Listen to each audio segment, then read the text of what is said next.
September 12th Board of Commissioners meeting. Please join me in Pledge of Allegiance.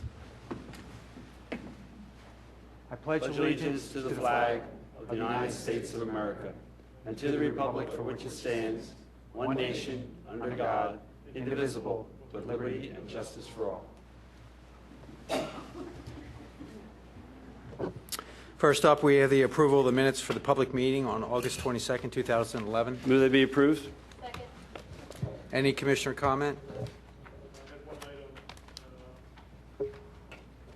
One item is the approval of the minutes for the public meeting of July 18th, 2011. I believe that the motion was 5-0 and 1 I abstained on that vote. Move they be approved with that change.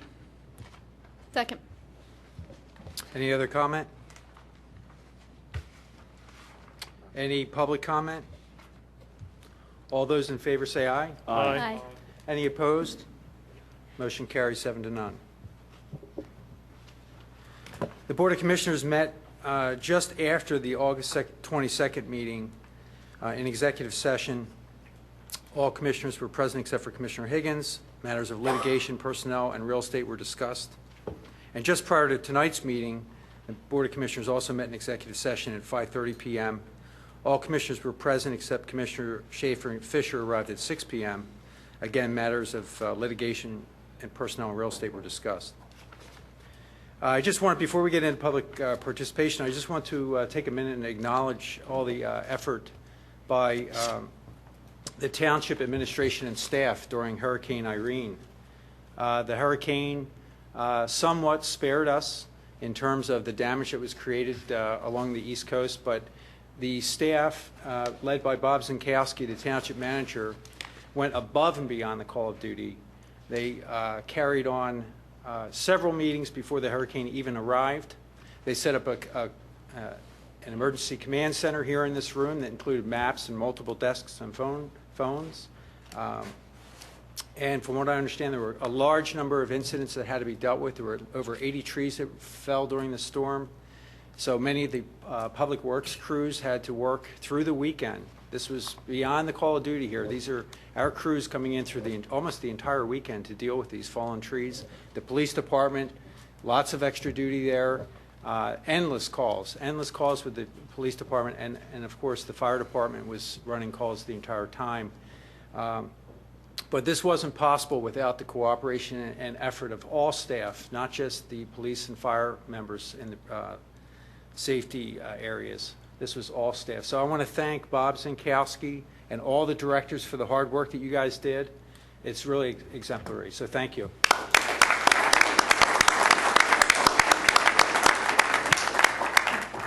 And with that, I'll head right into public participation. So if you have any comments on tonight's meeting agenda or any other items, feel free to step up. You will have an opportunity to speak before the public vote on any items on the agenda that are official votes tonight. So please come up if you like.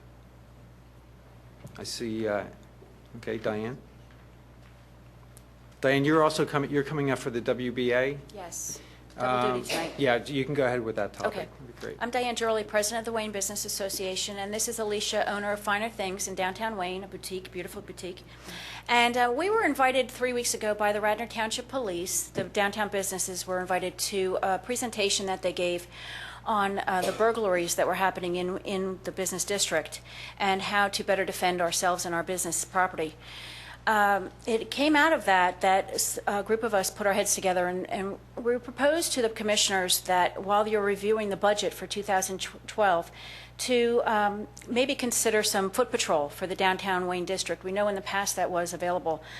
And we just kind of wanted to put that out there and ask the commissioners if they would give that some serious consideration. I did last Thursday send out on the spur of the moment an e-blast to our downtown members and asked them if they would sign this petition, which I gave copies to all of you. And so this is just from last Thursday, and if I pursued it more, I'd get more names. So I just wanted to present that to the board and ask Alicia if she has anything to add. Yes, as a business owner, I've had a store on 116 East Lancaster. I'm going into my second year. And in my first year, I've had a lot of theft. And actually, we ended up prosecuting somebody. The police were did a job very well done. They caught this woman down on the Blue Route, and it just seems like we've had a rash of, holdups, armed robberies. And it's just, with the economy being the way it is, it seems that people are getting more and more desperate. I mean, we're always going to have some theft and some crime, but it seems it's getting more desperate. And I just see, having the police out there, occasionally just even cruising on bikes or just doing a walk through town in front of the stores. It just takes a more proactive step instead of having to be reactive when the crimes occurred after the fact. So, we do, well, I personally pay a lot to my mercantile taxes. And honestly, I have no idea where that money is going or being spent. And I just think it's very important to the retailers to feel safe in the town that they're, paying back to.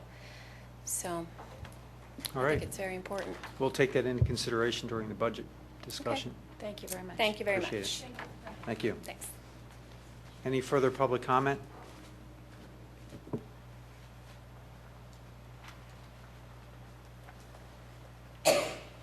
Sarah Pilling from Garrett Avenue and Garrett Hill. Last month I asked you put the new comfort station prototype out for bids, and I came forward and asked why the public hadn't seen it, particularly those of us in Garrett Hill who've been waiting patiently and impatiently for, I think, about 6 years now for comfort station at Emlyn to now. Melissa Cohn directed me to the web. I've seen the plans. They're terrific. And I think especially the addition of solar tubes so you don't have to have electricity on during the day. They're a nice size. There's nothing flashy. I think the storage at the back and the covered area at the front, it looks like a really wonderful product. And I just want to thank the township for putting the plans up and letting us see them. Thank you. Thank you.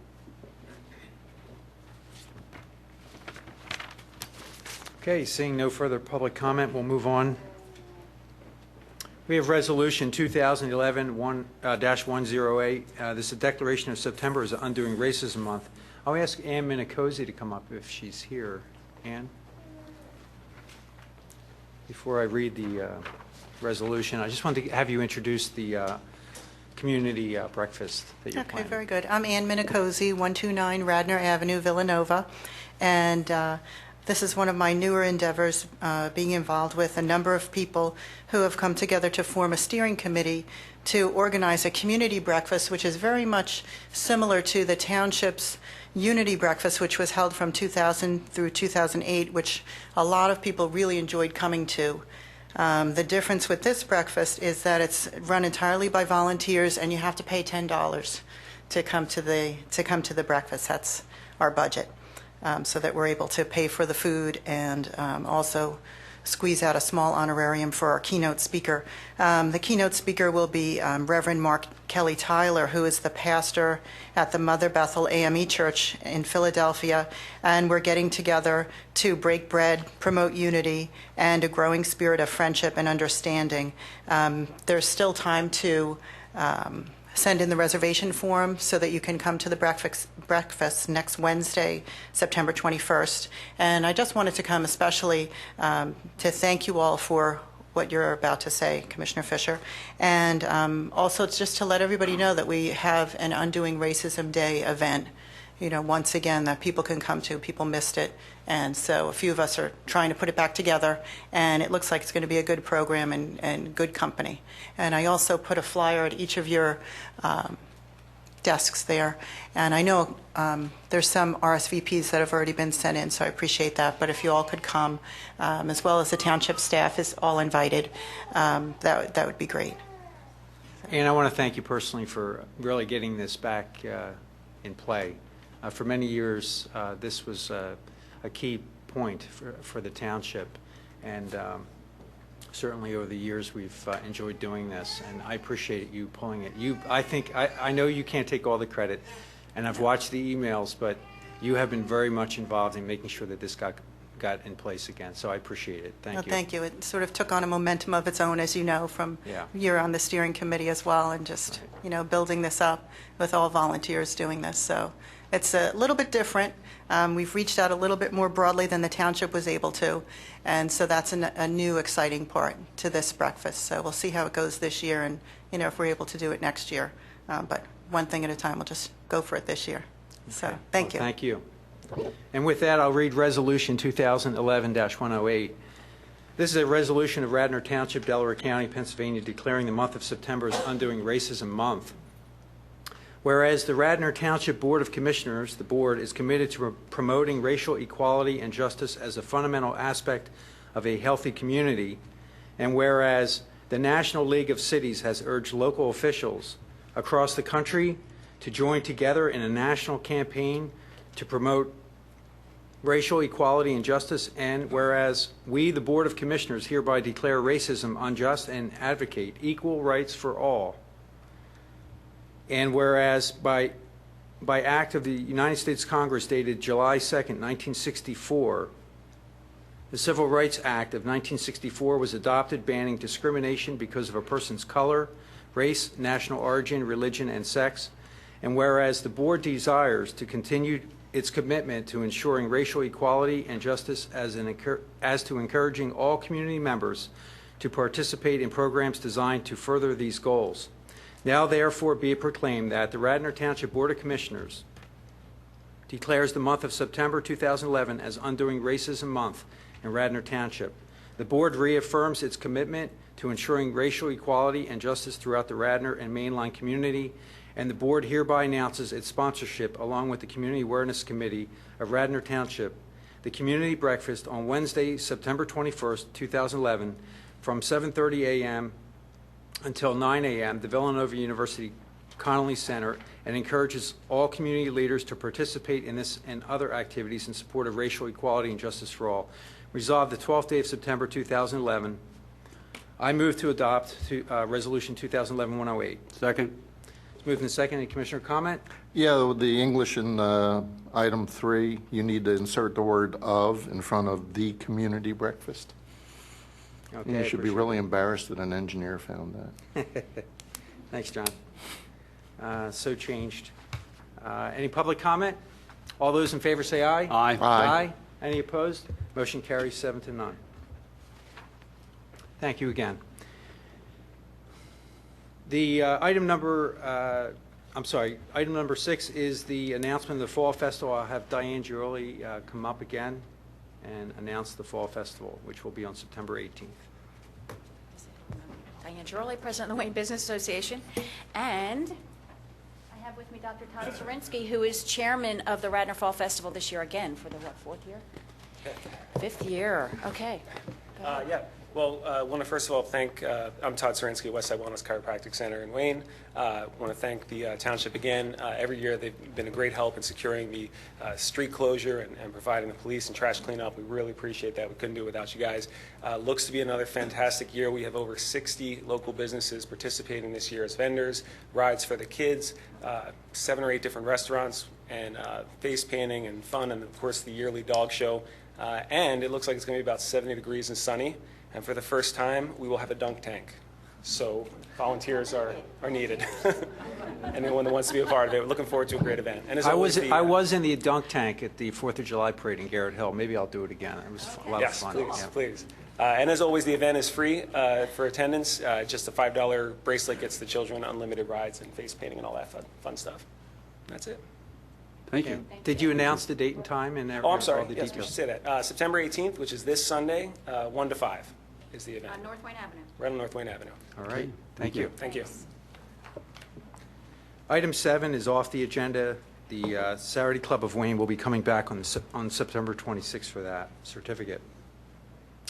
Next up, we have the presentation of the LMX Pro Lacrosse Tour Festival to be held on October 9th at the Radnor High School.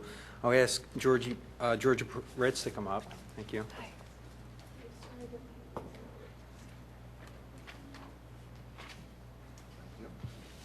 Thank you.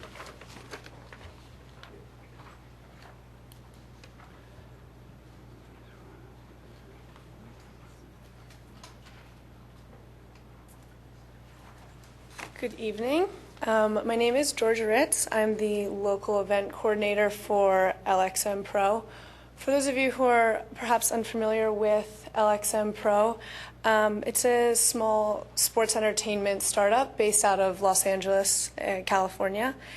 And the event provides an all-day, family-friendly lacrosse and music event. October 9th, 2011 will mark the second annual LXM Pro event in Radnor, so that's very exciting. In front of you is a document that breaks down the positive economic impact that LXM Pro provides for the Wayne business community. Tonight we are requesting to have the $250 vendor fee waived for those local businesses who wish to participate. In the past, those vendors, there will be 4 total vendors. The list is not finalized, but in the past they were Pizza Pizza, BRGR, just as an example. Other than that, LXM Pro will meet all the sanitary requirements, including hand sanitizer stations and proper distance of porta potties and to food, that sort of thing. You can look over that for a minute. That concludes my notes. Thanks, Georgia. Georgia, where is this going to be held? At Radnor High School. And what's the hours? From the morning till the evening. I don't know the exact hours of when the event is running from in front of me. Sorry. Okay. All right. So Is this the event that you had this last year, and there was music as well? Wasn't there a band or something? There was a sort of concert in the upper parking lot, and then there was the lacrosse game down on the Prevost field. Yeah, and I recall it was really well attended. Is that right? Mm-hmm. and you're asking the Board of Commissioners to waive the $250 vendor fee for each vendor? Yes. So I guess as a matter of process, we'll have to have that on the next agenda if we want to even consider that. We don't have any resolution in front of us. I would suggest what we'll do is we'll have staff bring that to us on our next agenda. Okay. So we Commissioner, if I could just, they're finalizing how many vendors they're going to have. Okay. Right now, there's, just so we can go over, there will be a $250 special event permit fee. That's for the overall event coordinator with LXM Pro. Then depending on the number of food vendors, there's $250 per food vendor. If they say 4, if you add those 2 together, looking at $1,250. And then we'll also need a permit fee if there's going to be a stage, any kind of electrical work. So we can go, once they have finalized what they're going to have there, we'll have that on for a final approval for you at the next meeting. Bill, Okay. when you bring that to us, can you just remind us how we handle other similar situations? Because my recollection is we don't waive the entire fee. We may offer it. Correct. Yeah, last year, if you recall, I think you did the $250, the event fee you required. And then they had, out of the 3 or 4 food vendors, 3 of them, I believe, were Radnor restaurants who already paid it, so they didn't have to pay the $250. So once we know who the vendors are, that's how we can get you the number of what total you'll be looking at. But it's not going. It should be in that $1,200 to $1,500 range, depending on the stage inspection. Okay. Well, thank you. Great. Thank you. So that'll be on the September 26th agenda. Let's see. Next up, we're going to have the presentation of the community survey results by the Impact Group. Mr. Zinkowski, do you want to lead this conversation? Sure. Tom Speaks is here with the Impact Group. Tom will be delivering the results publicly here. So, Tom, it's all yours. Okay, thanks very much. Do I need to stay in this area? Can I move about, or am I? You need a hand mic somewhere. Is there a hand mic? I'm not good restricted. All There right. it is. All right, I'll take that. Thanks.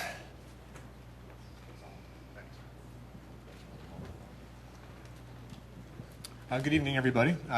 Is this on? Yep. Okay. Thanks for having me tonight. My name is Tom Speaks with the Impact Group. We were brought in to do the community survey as well as some focus groups. What we did was, I'll use this one right now. We did the community survey in which we did a phone poll. We did a phone poll of the residents. We have 320 respondents from June 17th to June 21st. We felt it was statistically accurate representation of the community. We also did. Can I just ask you, Is our community 40/60? No, your community is not 40/60. Okay. That is the, males are much more difficult to get on the phone, frankly. So what we ended up doing is we always set the quota at 40/60, and that gives us the balance that we need. You're going to see the other demographics later. We also have it broken down into wards as well as all the other pieces. Okay, so we did the phone poll, and the phone poll came back in a statistically accurate way. We also did focus groups. We got a whole slew of names. With those names, we then recruited people to come to 2 focus groups. We had 12 people each focus group.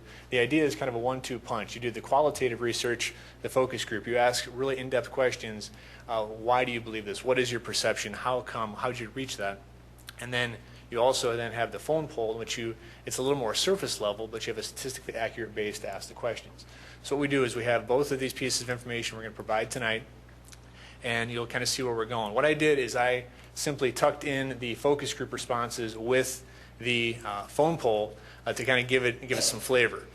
What I can say is that in the focus groups, people had a lot to say. There was a lot of constructive criticism. I had a mentor tell me one time, you know you're growing when it hurts. And there's some constructive criticism we're going to go through tonight regarding the township, some things you can do better. And what's good about it is that a lot of these items are actionable. A lot of these items, I believe, are, frankly, a communication breakdown, which I think if some things happen a little bit differently, I think you'd be in a better place.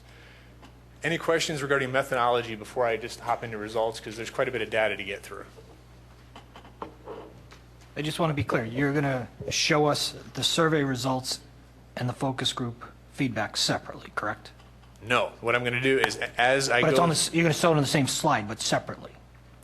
Correct. I'm going to go through the different questions for the poll, and when that poll topic hits the major topic of the focus group, I'm going to then, you'll see the next slide, I'm going to talk about what they said in the focus group. I also made a decision here. We do these for communities and school districts and just all over the place. I decided tonight to use the verbatim quotes of the focus group rather than paraphrase. There's some real passion in those focus groups, so I just put it out there like it was. Our job here is to simply be the vessel in which it explains what was said, and that's what we did. Tom, if you could, the presentation's fairly large and detailed, and that's great. But in the essence of time, maybe not reading every quote during the, I don't think you were planning to do that, but if we can, just so we're not too late with the meeting, because a lot of people are here for other items. So okay. I appreciate that. I'll do my best. Certainly won't read it. I chose the high-level quotes which explain the sentiment. Okay. Thank you. Okay. Any questions regarding methodology before I get going? Okay, let's hop right in here. Okay. We started off. Now, what I'm going to do is I'm going to read the question to you, and then I'll describe the responses. Do you believe the taxes you pay to support township services, such as emergency services, road and sewer repairs, and parks and recreation are higher than neighboring communities or similar communities, 36%, about the same as neighboring communities or similar communities, 33%, lower than 8% unsure, 23%. What's interesting here is you have 36% of folks think you're paying higher, 33% about the same, and 23% are unsure. It's always interesting in our world, unsure, because unsure means people, they just don't know. With a little bit of information, you can kind of get the information out and let them know what they need. So 36% of the folks in the community that right now believe you're paying higher. Okay.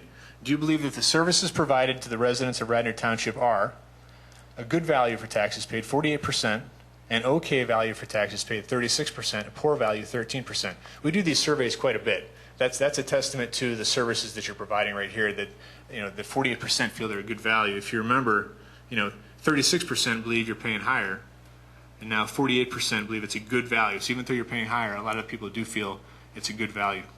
We also have, this is the first time anybody's seen this presentation, anybody. We also have these cross tabulations for future analysis, if you guys want to do that, in which we take all the demographic information, break that down so you know that women felt this way or men felt this way, or the different age groups, and you'll see that as we get into it. Okay, I'm going to park here for a minute. This is a rather passionate topic. The construction of the Radnor Township Municipal Building by the previous administration has been an issue for some residents. How supportive would you be of Radnor Township selling the Township Municipal Building and then moving to a smaller facility? Okay, that's a pretty interesting question.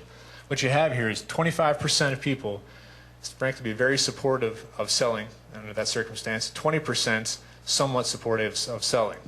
What we have in the crosstab, what that means when we have these different crosstabs, 48% of the people who believe the township is in a poor financial situation answered very supportive of selling. Later on, we figure out how they perceive the financial situation within the township. Those that believe you're doing poorly are a little more inclined to sell, which is an interesting correlation. Now here we go. So this is what some of the folks think about the township building. Okay, now I'm going to get into some of the focus group responses. Okay, when we got into the focus group, when you describe Township Hall, I mean, this was immediately a hot button. This was immediately something that people were not too favorable about. Well, what are some words to describe Township Hall? Castle, Taj Mahal, empty space, palace, not needed, not used, wasted money, wasted funds, township folly. These were items which came up again and again, and when we go through these things, I would ask, is this your perception? Is this what you're hearing in the street? Is this what people are talking about? And the overwhelming sentiment was, yeah, this is the sentiment in the community, that this was a rather expensive facility and people are too happy about it still. They described it as still an open wound. That was the phrase which was used over and over, this is still an open wound. They said I compare that building, Township Hall, with the library, a building that everyone can use and it just doesn't sit well. We're going to get into this in a moment. This is a pretty neat facility. You have an awful lot of meeting spaces here.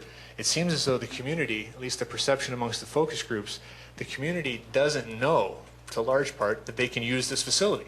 You have great meeting spaces, and it was very interesting because perhaps if more people knew that you have spaces here which were available, perhaps there might be more support, but people just didn't know.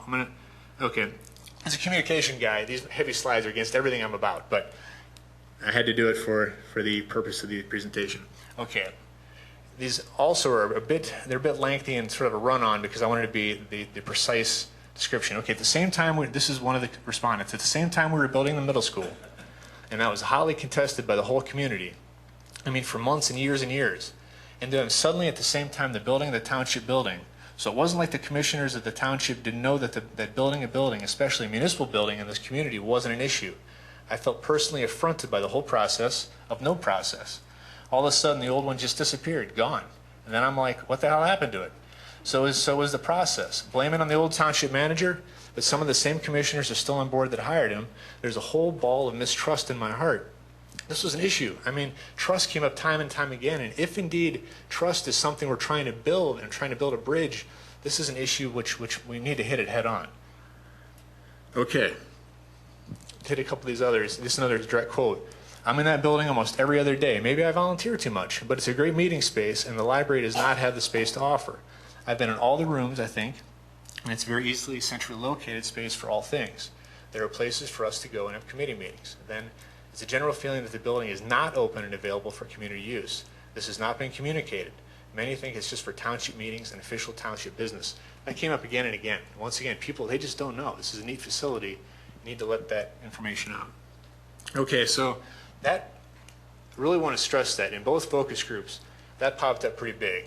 There is a perception in the community that this is a rather expensive facility, these are difficult economic times, and there's an open wound out there regarding this facility. So as far as communication, as far as actionable items, just so you're aware that that is indeed quite an issue in the community at this point.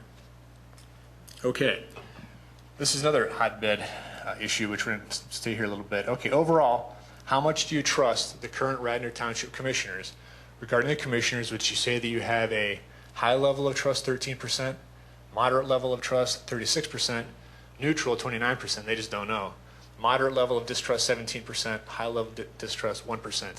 Interesting, in the crosstab, 100% of those who made more than $200,000 a year had a moderate level of trust or a high level of trust. There was no distrust in that bracket. There was, I think, I received a call from Sam Strike regarding, we just had, she interviewed me for a story, which that's the coolest journalism name I've ever heard in my life. We talked about it for a second, though, and it seems there's some concern over this question. This is a standard poll question. We do this question all the time for school districts, for other communities. It's a trust question, and it's about communication. We had a school example not too long ago. We asked, who do you trust?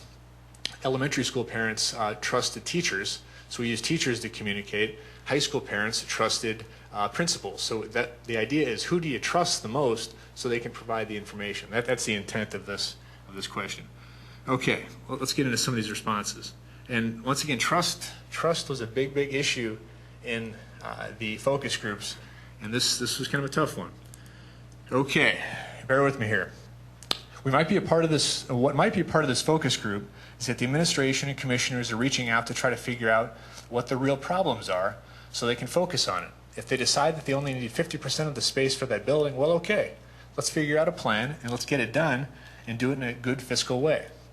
I think a lot of time can be lost in just talking about all this stuff that has happened in the past 5 to 10 years that is wrong.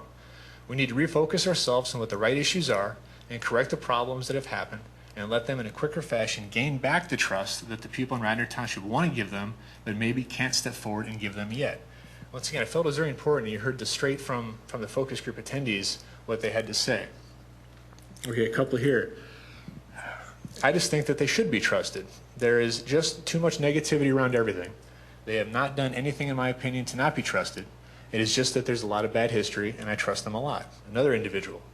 I think there are a number of levels that you can mistrust them, the commissioners, in terms of integrity, honesty, transparency regarding how the building was built, or if there was personal gains made in the transactions. I don't think you can paint all the commissioners with the same brush. I believe the current leadership is trying to change things. There are several commissioners on the board that I'm not willing to trust. They're saying this is out in the community, people are talking about this. We need to get over these issues. Okay, this one came up big. This one came up big in both focus groups. They both threw it out there, and they both by themselves framed it as bullying. They said participants characterized the manner of the commissioners as a lack of civility towards civilians, township employees, and each other. And this is a direct quote. I've stood up before them at times and am bullied by commissioners. As a township member, I was absolutely shaking in my boots when I was up there talking because I was afraid that what I had to say would somehow have a negative effect upon one of them. I've seen them bully each other.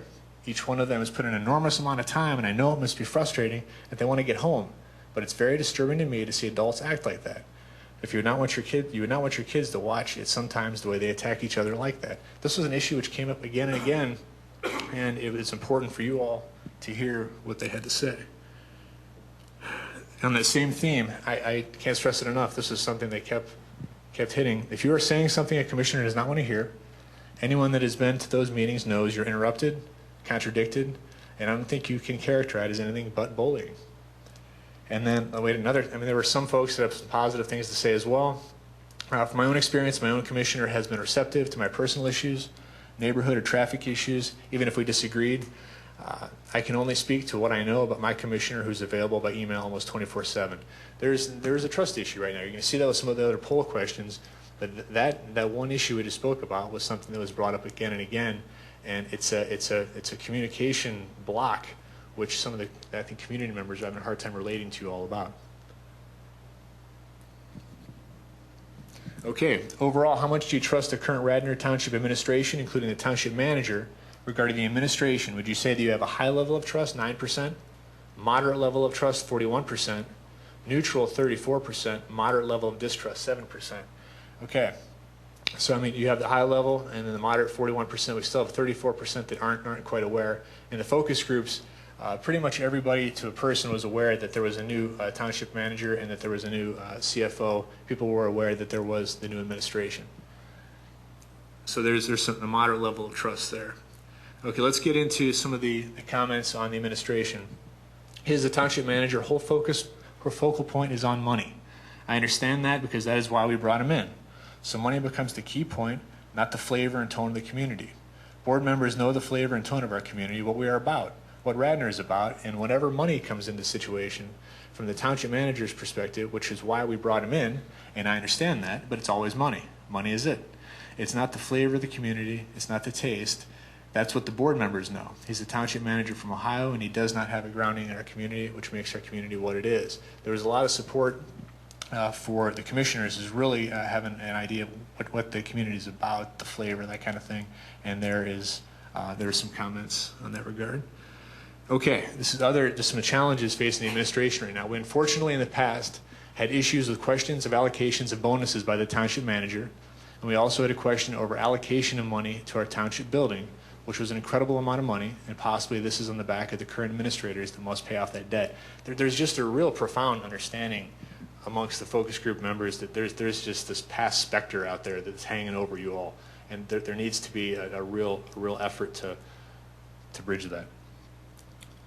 Okay, another comment. The finances are a complex thing. I think when people hear a 9% increase, that is a pretty shocking increase at a time when most of us who are employed never dream of getting that kind of increase. And I do think it is a very challenging job for the new management to get control over exactly what the finances are, because in the past it was a little bit blurred as to how money was spent, and that is why I said I would continue to like to see that unraveled if it is not. It must be clear regarding where the money is being spent. That's a run-on sentence, like crazy. But she very much was looking for some clarification there. I found both the CFO and the township manager to be very genuine. I have great excitement that that caliber of individual lives here. I've had direct dealings with the township manager and the CFO directly, and I find them both very compelling personalities and both very much interested in getting things where they need to be. I've been asked to present plans to them, specific plans, and I've requested certain things and asked certain things, and they've been very responsive to everything I have asked for, we've asked for. And the last one on this topic. This was an issue as well as far as committees. It seems to me every time I speak with a township manager, it's you need to talk to this board or that board.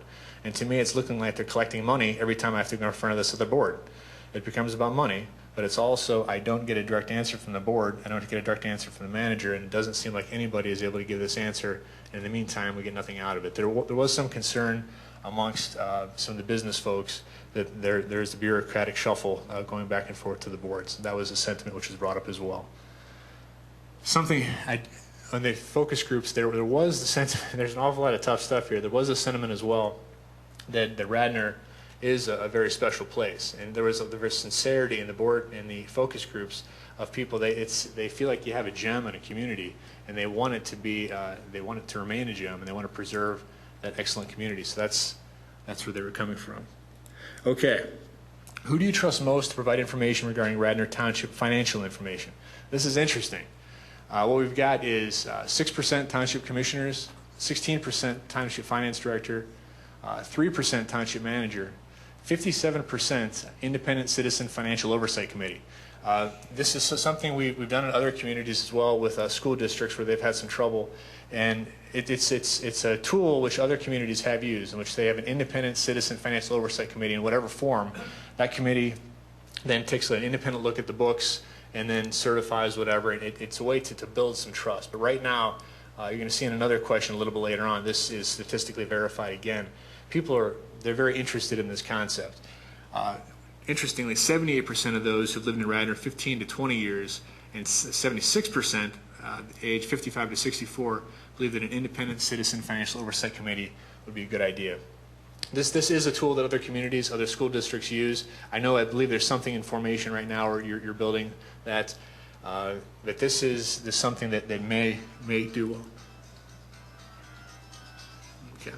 Okay, this is something that if you're going to use an independent citizen financial oversight committee, there was some anxiety over some things that had happened before with I believe CBFAC, if I'm pronouncing that right. I'll say CBFAC was this is a quote, was a very well thought out group of citizens that came forward with a very thorough and thoughtful report.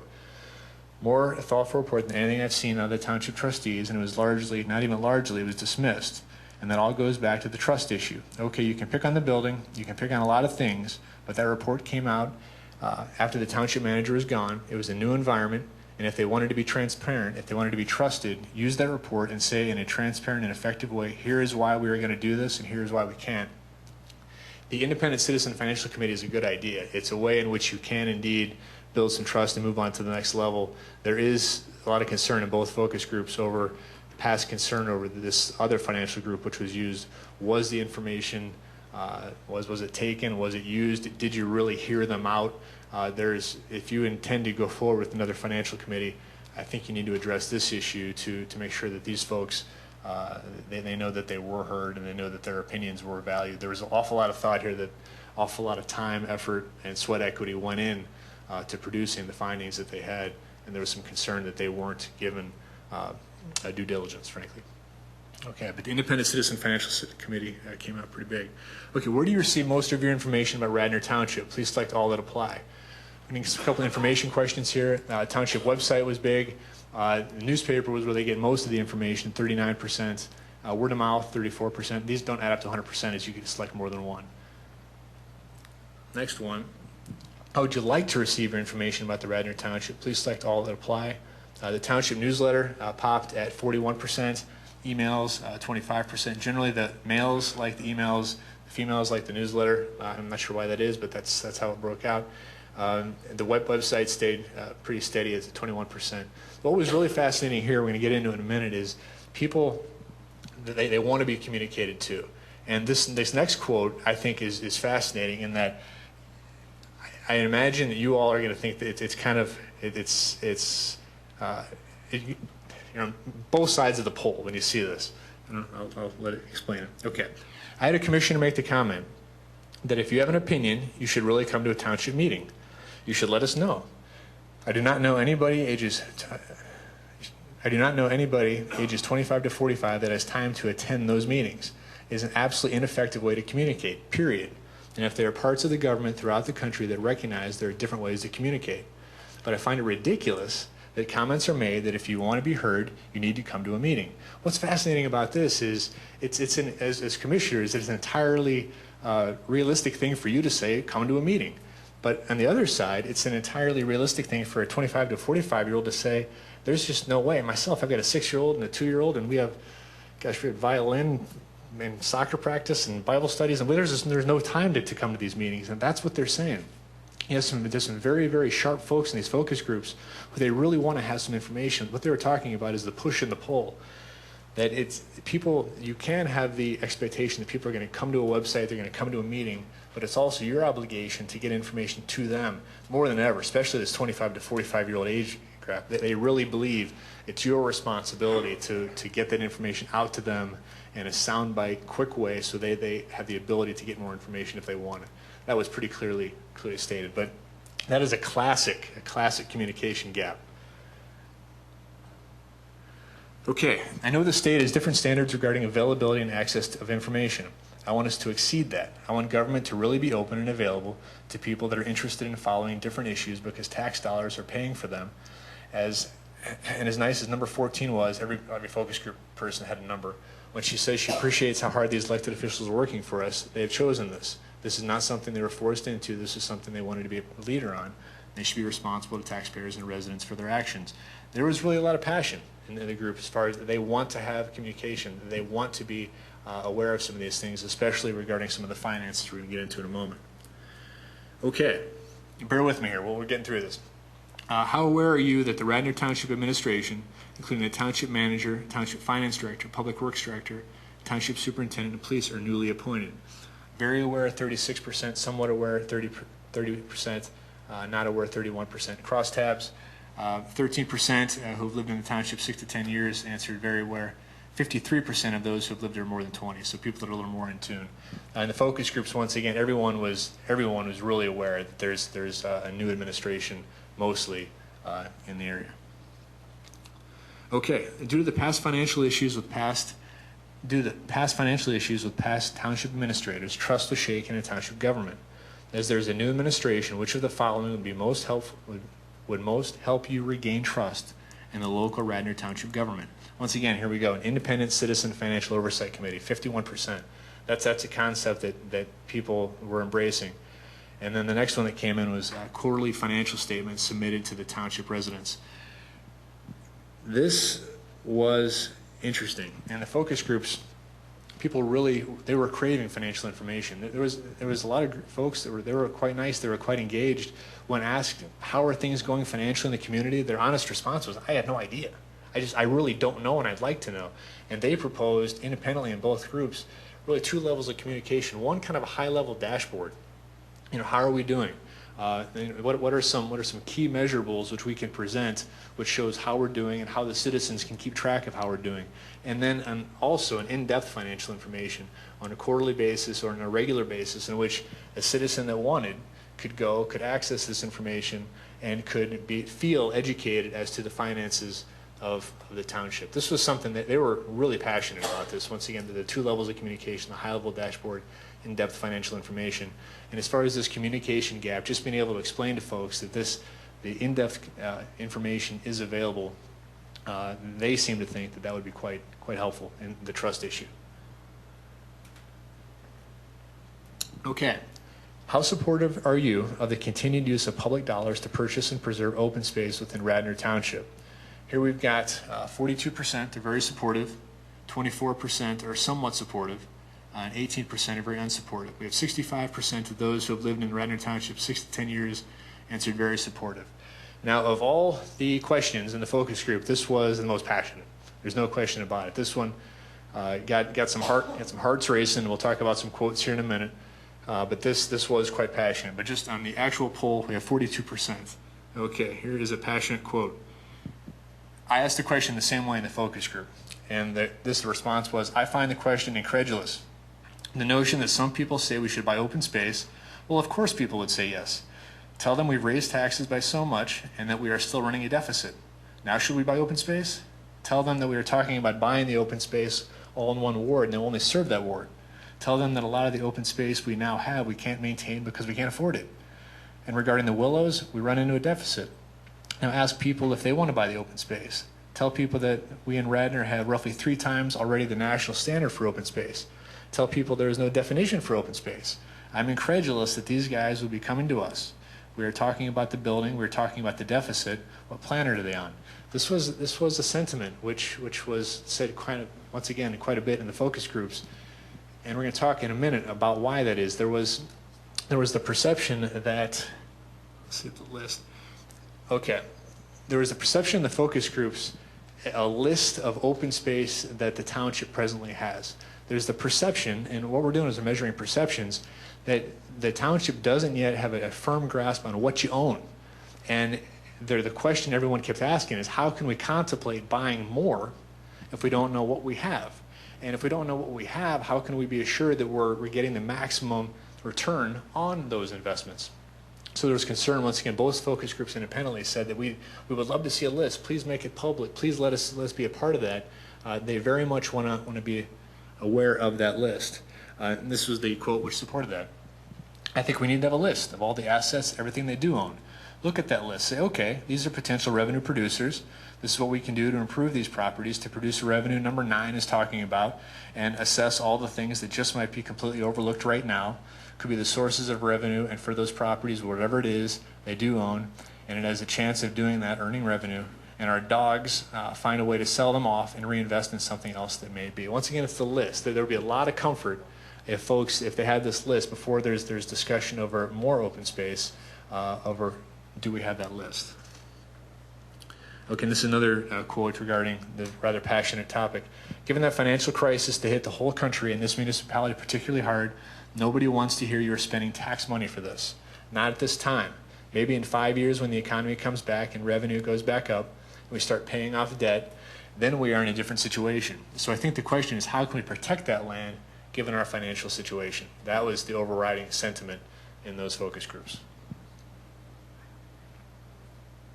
Okay. How supportive would you be of purchasing a portion of the land surrounding the Atrocian estate if it meant an increase in your property taxes by $129 annually on average? What we have is 20% are very supportive, 34% are very unsupportive. You can see the balance there, and it definitely is shifting on the unsupportive side. The other questions we have coming up will reflect this as well. Interestingly, 58% of those who have lived in Radnor Township 11 to 15 years answered very supportive. It's a bit of an anomaly.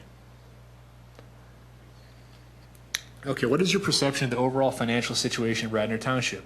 Do you believe that the township is in a very good financial condition, 4%, good financial condition, 27%, okay condition, 41%, poor, 15%? You guys are looking a little stronger than a lot of the communities out there right now as far as the perception of where you are, but an awful lot of people are in the okay category. Okay. How aware are you that businesses within Radnor Township pay a large amount of property and business taxes that significantly offset the tax burden of the residents? Very aware, 24%, somewhat aware, 46%, not aware, 29%. This is another one of those not aware situations where you really have an opportunity to let folks know. If indeed this is the case, you need to broadcast that out to the community so they're more aware of what indeed that distribution of the tax burden is. What is your perception of the road maintenance within Radnor Township? Do you believe that the road maintenance within the township is very good, 24%, good, 34%? This is a nice skew. People believe that that road maintenance is pretty positive.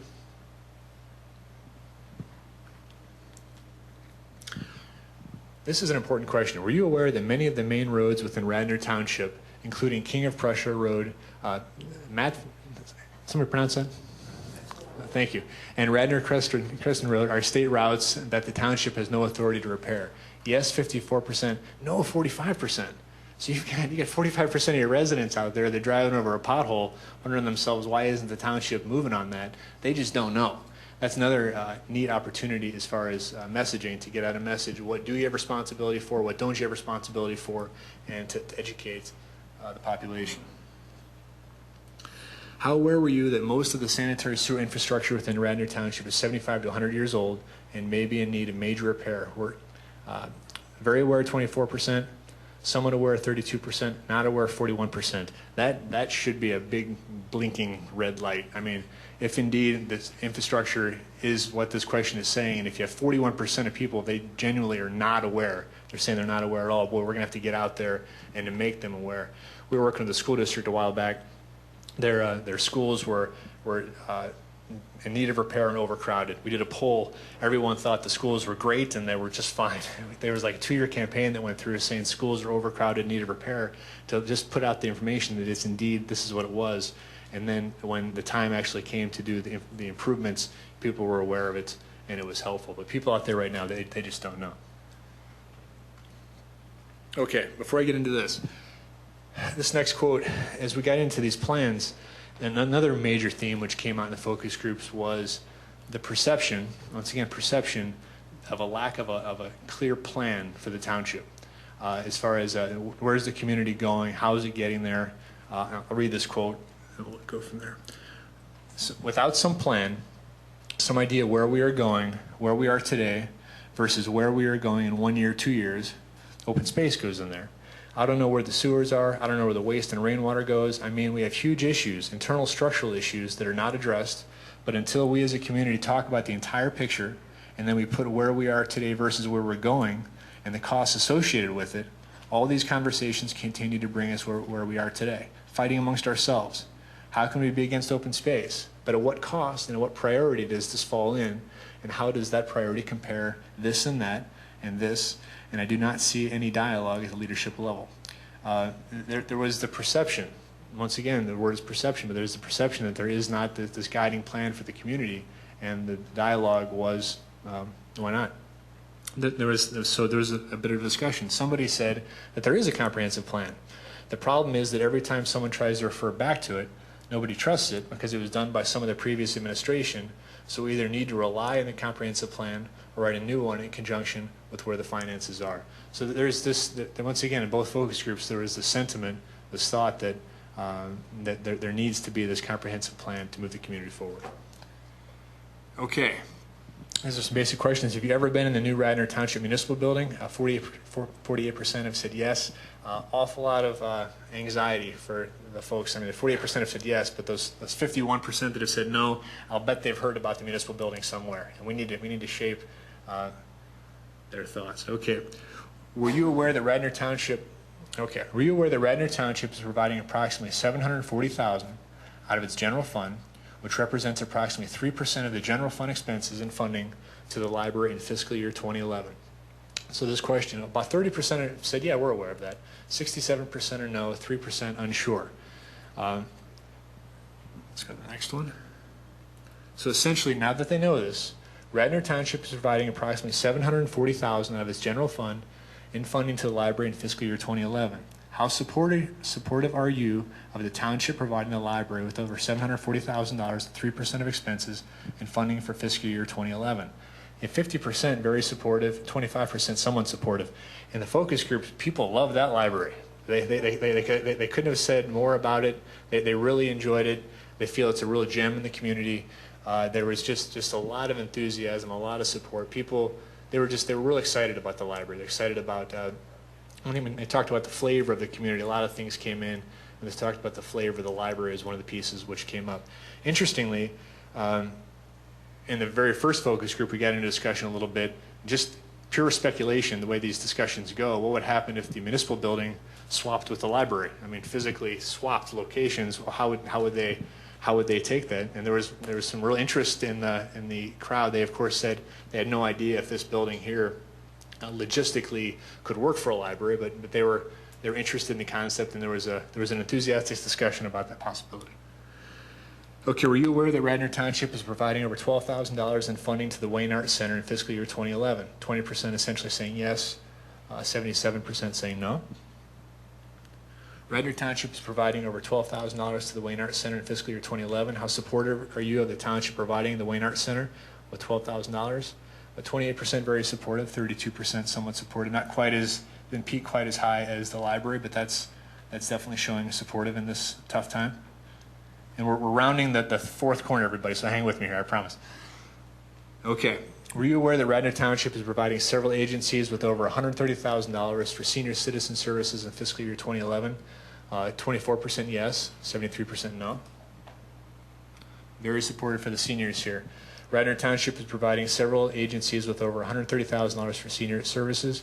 How supportive are you of the township providing these agencies with this funding? 44% very supportive, 27% somewhat supportive. Once again, that says quite a bit in this present financial climate.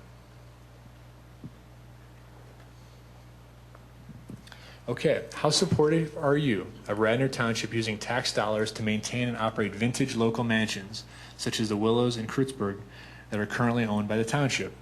21% very supportive, 43% somewhat supportive.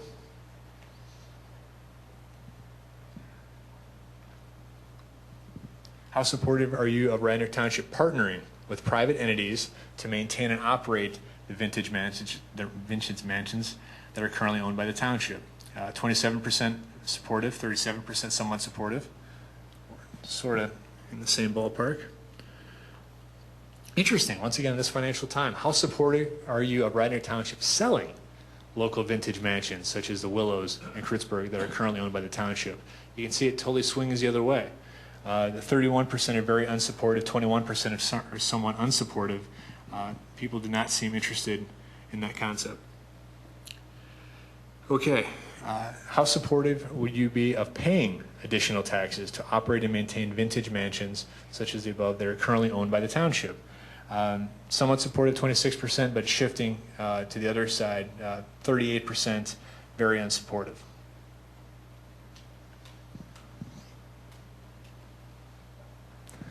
Okay, if the library required funds to maintain its current level of services, in general, what is the likelihood of you supporting a library levy at the polls? Very likely, 29%, somewhat likely, 33%, neutral, 10%, somewhat likely, 6%. So you've got about a 62% very likely or somewhat likely that they would be, that's a potential that they would support a concept like that at the polls. If the local fire department that serves Radnor Township required funds to maintain its current level of services, in general, what is the likelihood of you supporting a fire levy at the polls? Very likely, 46%, somewhat likely, 33%, and you see the rest. That one, what is that, 79%? That is very likely and somewhat likely. Okay, now that was the end of the actual data. These are the demographics. Females, we had 60% of the poll. Males, 40%. As far as the people that answered the survey, 47% of those lived in the township more than 21 years, and you can see the breakdown of the others. These were the age breakdowns: 65 plus, 20%, 55 to 64, 21%. We're pleased with those. The ward breakdowns, and then income breakdowns.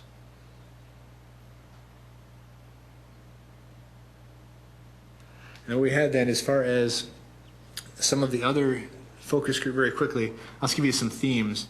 Some of the other focus group themes which were brought up, which were not in this. There was just a real sentiment that Radnor is a special community. It's a neat place. People really enjoy being here. It's unique character, and they love the character, and they want to preserve it. There was a feeling of concern expressed specifically in focus group 1 about Radnor municipal employees in the economic crunch. There seems to be, the respondents said that there was a perceived lack of morale in some of the folks out on the streets, just that as far as perhaps job security, not knowing, but there seemed to be concern amongst respondents on that. Once again, respondents believe the library was a vital and important part of the community. Respondents stated that the township must continue to keep a close eye on college housing. They felt that it's going well, but that you must continue to do so. And they also wanted you to have a positive relationship continually with the institution, specifically Villanova. That was very important. And then lastly, the respondents want their local government to be transparent, open, and receptive to public input. That was very important as well. And that is the data from the focus groups and the poll. Thanks, Tom. You're welcome. Any commissioner comment? I had one comment, I guess really two questions.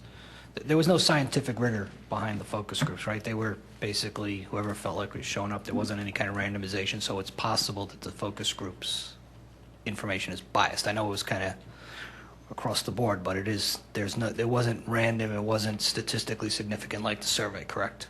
What we do, essentially correct, yes. And that's the idea with the qualitative is we had the 24 groups, or 24 people, there were 12 in each group. We worked with the township essentially. My understanding is at least 2 were married couples though, correct? Correct. It's if you have at least 8 people in a focus group, I consider that's a valid focus group. So we had the numbers we needed for each. And then the other question is some of these are very specific questions, but some of them can be sort of generalized across communities. You raise communication issues. Do you have any benchmarking to see how we do relative to some of the other surveys you've done with other communities in the past? Sure. Which question specifically? If you go back to some of the early stuff on communications, whether can't think of any specifically, but the method of communication, the trust level, for example. Things like that. If you have some kind of, just be interesting to see how we're doing relative to others. I'm happy to do that. The communication issues are very similar to other people there, other districts. There's a real disconnect with government agencies right now in the population. The government agency will put out a newsletter and they'll swear that they've communicated. It's in the newsletter, and the population is saying we have no idea what's happening, but the government's saying it's in the newsletter.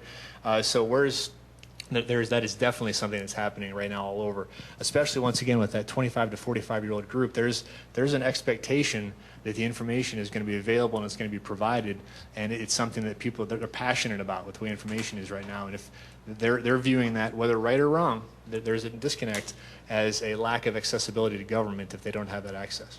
But I'd be happy to provide some more of the benchmarking if that would help. Sure.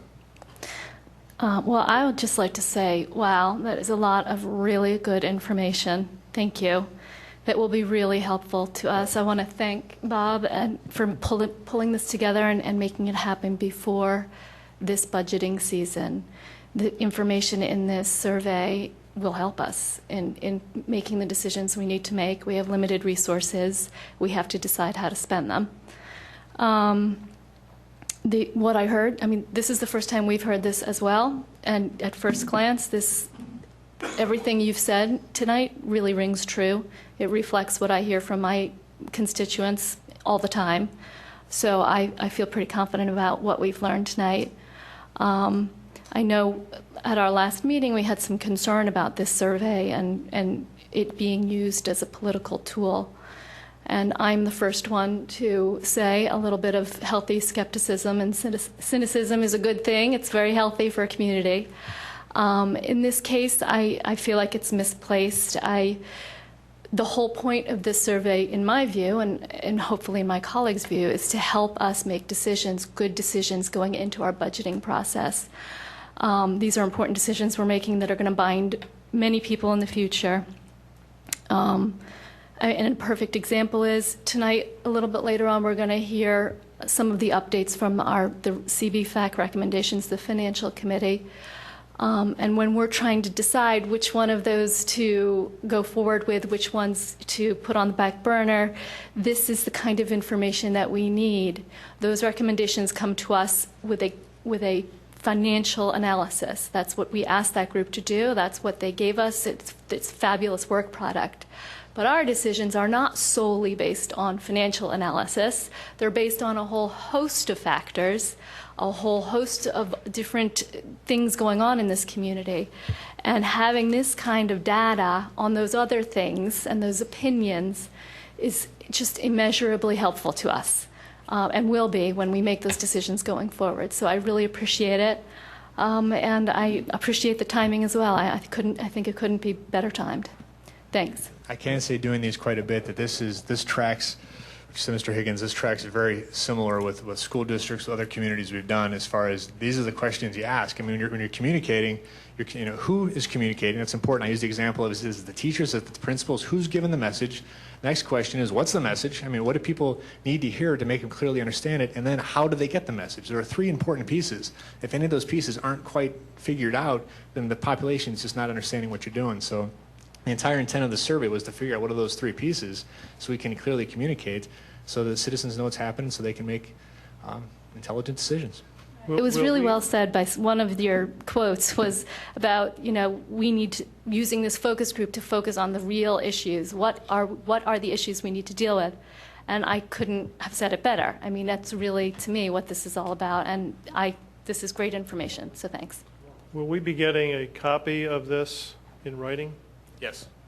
Will we also have, in addition to the comments that you selected, will we also have all the other comments that were made at the focus groups? I've got the major themes all written out for you, which are in the packets that I have available for tonight. So that's the major themes. I'm asking for the raw data, the raw comments. If you have the raw data, I've got 4 hours of audio tape, which would be fun for listening. If you have any long road trip you'd like to take. But that's not going to be in the report. No. Yeah. The one thing I like that was positive for me as you were going through this is how many of the areas that were identified as being problem areas that in fact our administration is already working on. So Bob, you and your staff, I think, really have been ahead of this stuff. And hopefully if we did the same survey next year, you get vastly different results. How often do you recommend you do a survey like this? Generally, a community should do a benchmarking survey every 2 years. I mean, just to get an idea of where you are and what you're doing. You use different questions to keep in touch. But what we'd recommend is, I mean, community engagement though is something which never stops. That's you have a community that's smarter than the average bear. You have some sharp folks out there, and they want to be engaged and they want to participate. And it's a good group of folks. And the more you can ask their opinion and hear what they have to say and engage them, I think the better off you'll be. My only comment is that it certainly affirms a lot of what we hear as a Board of Commissioners. But to see it in writing is certainly a strong dose of medicine. It's quite different to see it in writing and visually than to just hear it anecdotally.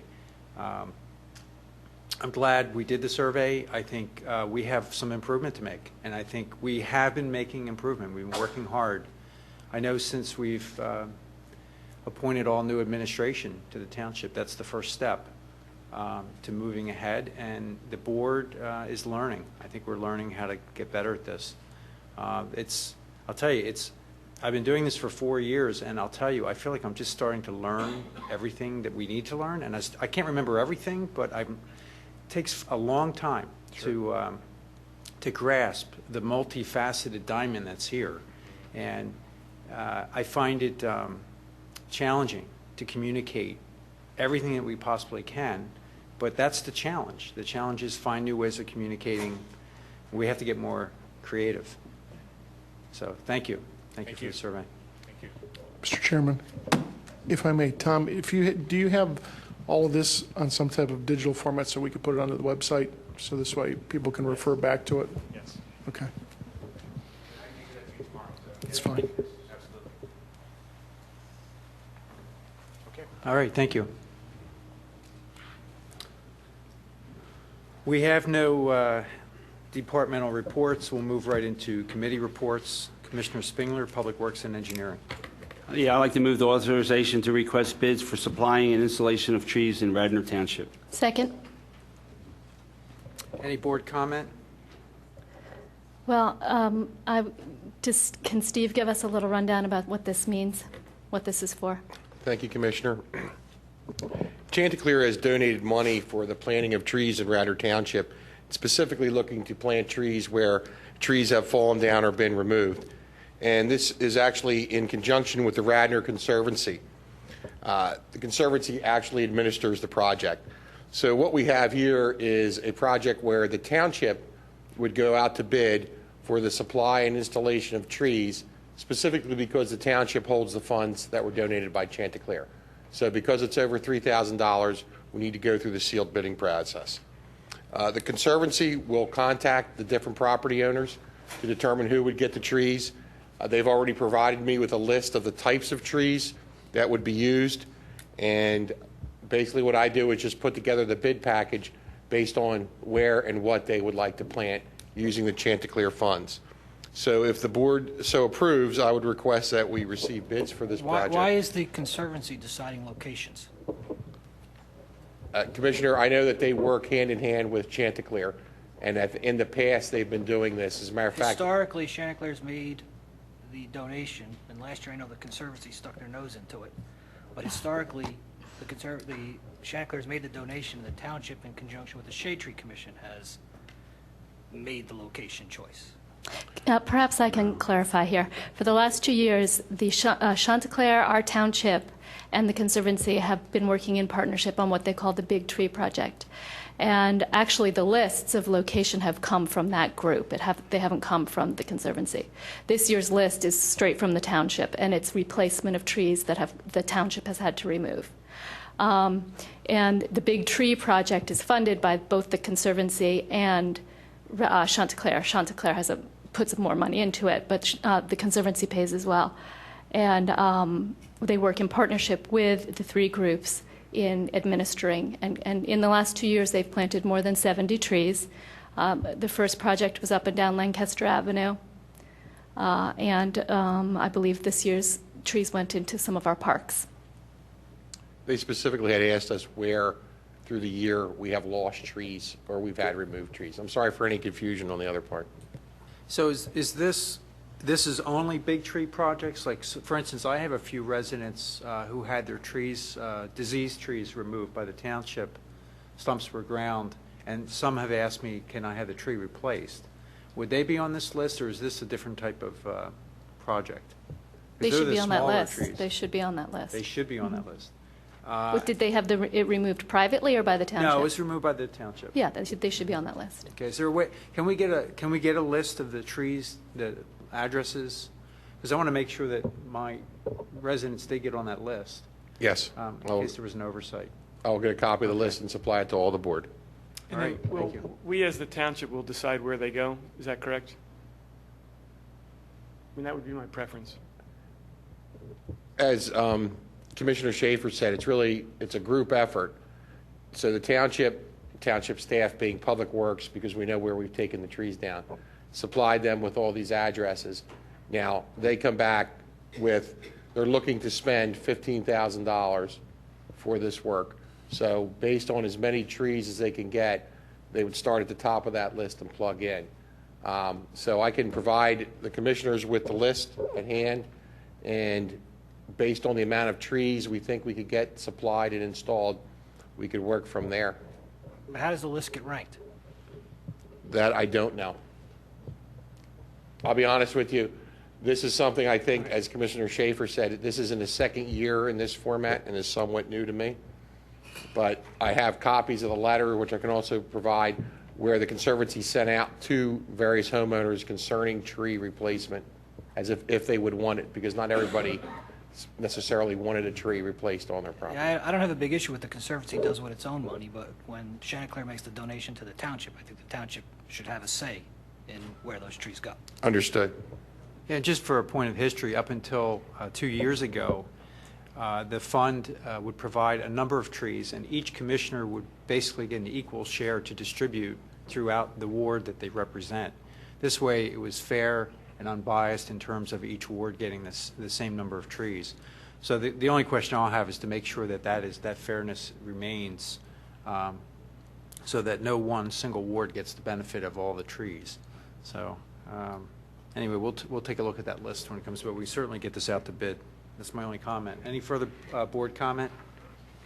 Any public comment?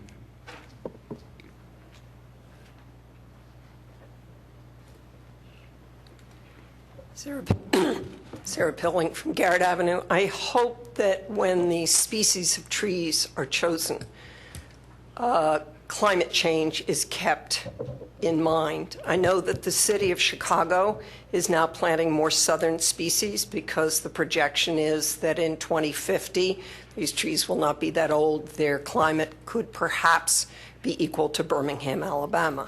I know that the oak trees that have been planted at the trade towers, they're using a southern oak because these trees, northern trees, are not going to be appropriate. So I hope that that's, when that list is developed, that's something that's kept in mind. We'd like these trees to live another couple of hundred years. Thank you. Thank you, Sarah. Okay, seeing no further public comment, all those in favor say aye. Aye. Any opposed? Motion carries 7-0. I move authorization to request bids for crosswalks, ADA ramps, curbing, markers, and street pavements markings on South Wayne Avenue. Second. Any board comment? Seeing none, public comment? Steve, are you coming up for public comment? Now, there was just one, I just wanted to briefly go through what we were proposing for the project, and there is one item that I would need the, to use the laptop for. No. I don't know if you can get rid of that. That's perfect, thank you. So staff worked together with the residents, PennDOT, Police Traffic Unit, concerning South Wayne Avenue and traffic calming in that area. And as a result of those meetings, the following are proposed, and this is what we're asking for in a project to be performed at South Wayne Avenue from the intersection of Runnymede and South Wayne out to Conestoga and South Wayne. The first item would be crosswalks with ADA compliant curb ramps, one being at Audubon and South Wayne Avenue, the other crossing Audubon, and there would be a safe haven in there, which means a landing on Audubon because it is so wide. An additional crosswalk at Pembroke and South Wayne with an option for a crosswalk across Pembroke coming north-south. Also replacing the existing delineators, which currently reside, for lack of a better term, at Conestoga Road at the intersection of South Wayne. That would be in the northeast corner. They're about 3 feet tall. According to our police department, they've been very successful in the job they're supposed to perform. What we propose to replace them with is a permanent issue, is a permanent item, which would be mountable curb and a concrete island. And we would use an inverted dome to also mark that. Dot spots is what they're called. I may have that reversed. And the last portion of the project, the intersection of Runnymede and South Wayne is, for lack of a better term, a very wide no man's land. There's not a lot of delineation to that part of the intersection. So when we met with PennDOT, one of their traffic safety officers, traffic safety engineers, we walked this site and we said, you know, we need to do something here from a traffic calming standpoint and also to further define the intersection. So what you see up on the screen there, again, this is, I'll use the pointer here, this is Windermere coming past the middle school. This would be where the hand is, you're traveling southbound on South Wayne Avenue. Right now, this is all just wide open here. So in what PennDOT, what their engineer proposed was, if you were traveling on South Wayne in a southbound direction, you would still do so. It would just be defined by a somewhat narrower 10-foot lane to help reduce speeds and take you on your way. If you were traveling northbound, coming to Runnymede, you would come to a complete stop at Runnymede, and you would be forced to make... You mean Windermere? I'm sorry, at Windermere, pardon me. You would be forced to make either a right and go on Windermere or a left and proceed on South Wayne up to the center of Wayne. This version also precludes left-hand turns from Windermere / South Wayne onto further down South Wayne Avenue. And we actually had a quick meeting today with the police. We will be checking with the school district to see if the preclusion of the left-hand turns causes them any issues with the bus routes. These markings would be in thermoplastic paint, so they'd be white marking chevrons. They would be highly reflective, and they would also have the BOTS dots or some other type of physical reflector placed along them. So in general, we have 4 basic items. Concrete islands in lieu of delineators up at Conestoga and South Wayne, crosswalks at Pembroke and Audubon and South Wayne, and this painted island, these pavement markings down at Windermere and South Wayne, which also help with the traffic calming in the fact that you have to come to a stop. You're also slowing down as you approach the intersection. And it further defines this whole intersection. Finally, I get it right. From Runnymede to Windermere on South Wayne, we would also add a double yellow line, further delineating the lanes that would go past the crosswalk for about 100 feet going towards the apartments. This is the final step. And did staff traffic look at this and approve this, or? This was actually a group with Sergeant Smith of traffic, Chief Colarulo, myself, other public works folks. We also met with residents of South Wayne Avenue one evening in August. So this was a conglomeration of all the different comments and trying to find a solution that worked within the parameters that we have, which is basically an existing road that's PennDOT's that we don't own nor control. And that's why I brought PennDOT into the equation and had them come meet us, because I was hoping if they became part of the solution, it would be a little easier to move forward. Well, you're taking all the traffic and stopping it in front of the middle school, and then they have to make 2 turns there that they don't have to make now. I mean, is that going to be a problem for the kids at the middle school, those extra turns? Well, if you came to the stop sign, you would either go right on Windermere.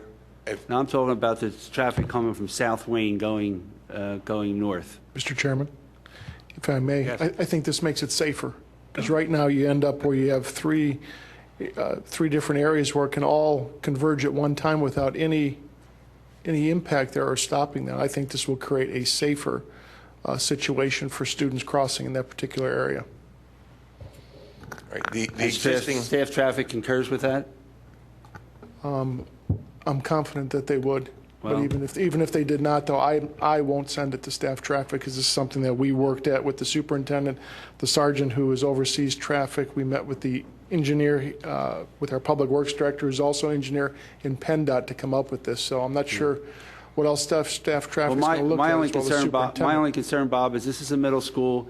You're bringing all the traffic right into the middle school, and then there's 2 extra turns there with kids, coming to school there and leaving school there. That's my only concern that I think you should look at. That's I think if you look at it, we're bringing cars to a dead stop. So in that respect, you're at a dead stop. If you decide to go right and go on Windermere past the middle school, you're starting from a dead stop. If you decide to proceed on South Wayne towards the center of Wayne, you're going to make that left. Again, you're on a dead stop. So, I mean, intuitively to me, I think that's going to be a little safer for folks, as opposed to now when traffic is heading northbound, going towards the center of Wayne, and you're on Windermere at the stop sign. Yeah, but I'm It's a little talking about more concerning. pedestrians. There's a crossing guard. The traffic goes right down to the corner. There's a crossing guard and a police officer there. Here, you're coming out, and you're making 2 turns with kids walking around. That's my only concern. And the crosswalks would stay in place. Nothing changes. The crosswalk at Windermere but I'm is still in talking about place. this intersection right here in front of the school where you're making 2 turns with kids walking around. That's all my concern. Very good. And, Steve, Yes, sir. you noted that this plan would eliminate left-hand turns from Windermere onto South Wayne Avenue, correct? That's correct, sir. Had any thought been given to widening that new lane where it stops into Windermere to create a lane where you can make a left-hand turn? Because my concern is if people can't make that left-hand turn onto southbound South Wayne Avenue now, where are they going to go? Are they going to go up to Runnymede, down there, and up some little side street? I don't know. That just jumps out at me. We did have an iteration of this plan with a left-hand turn lane, and that just seemed very awkward for, if this does get approved by the board and we do go through engineering to get this designed, the devil is in the details. But with the ability to make that left-hand turn, as you were approaching southbound, it seemed to be a very awkward turn, if you follow the hand, to come through here, especially for the buses and perhaps larger trucks for a right-hand turn. And if you're coming from Windermere making that left, it was really a 90-degree turn and then another 90-degree turn, which we found to be possibly more problematic than the current configuration, which eliminates the left-hand turn from Windermere and a right-hand turn from South Wayne. South Wayne, if you're traveling, you're just going to stay right here. If you're going southbound, you'll stay right here. The only effect is the folks from Windermere cannot make the left-hand turn. Unfortunately, I don't have traffic counts that could tell me how many cars that would affect, but we are going to contact the school district and see if that affects their bus routes in any fashion. Steve, can I just add, I have children at the middle school, and drop-off, as you know, is on Windermere going in that direction. And so that particular time in the morning, there are a lot of left turns. I mean, it's only for about 15 minutes, but all of that traffic is going to be wanting. Anybody from the south of the township who's dropping off at the middle school now is going to be diverted.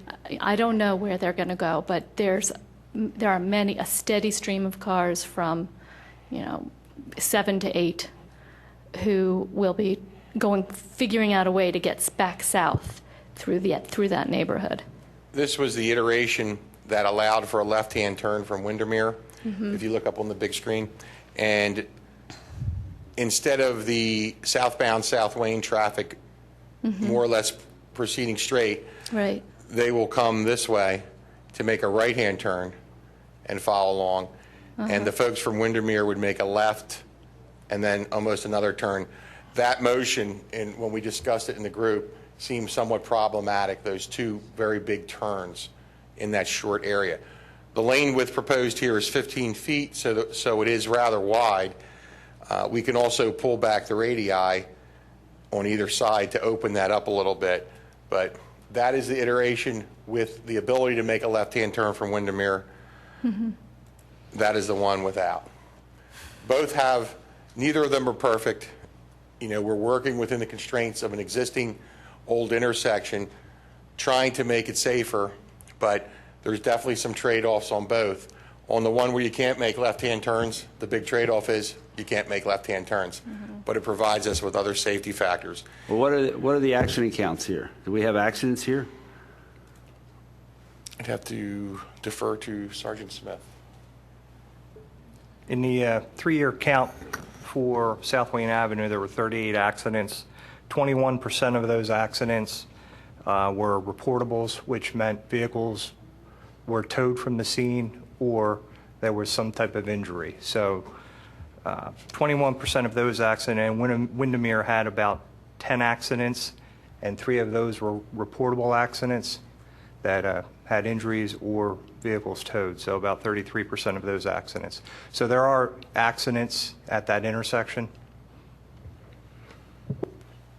Steve, I just have or even for Bill or for Bob, does it make any sense to put up some kind of temporary barriers and test the concept first before you actually go through the process of going to a permanent installation?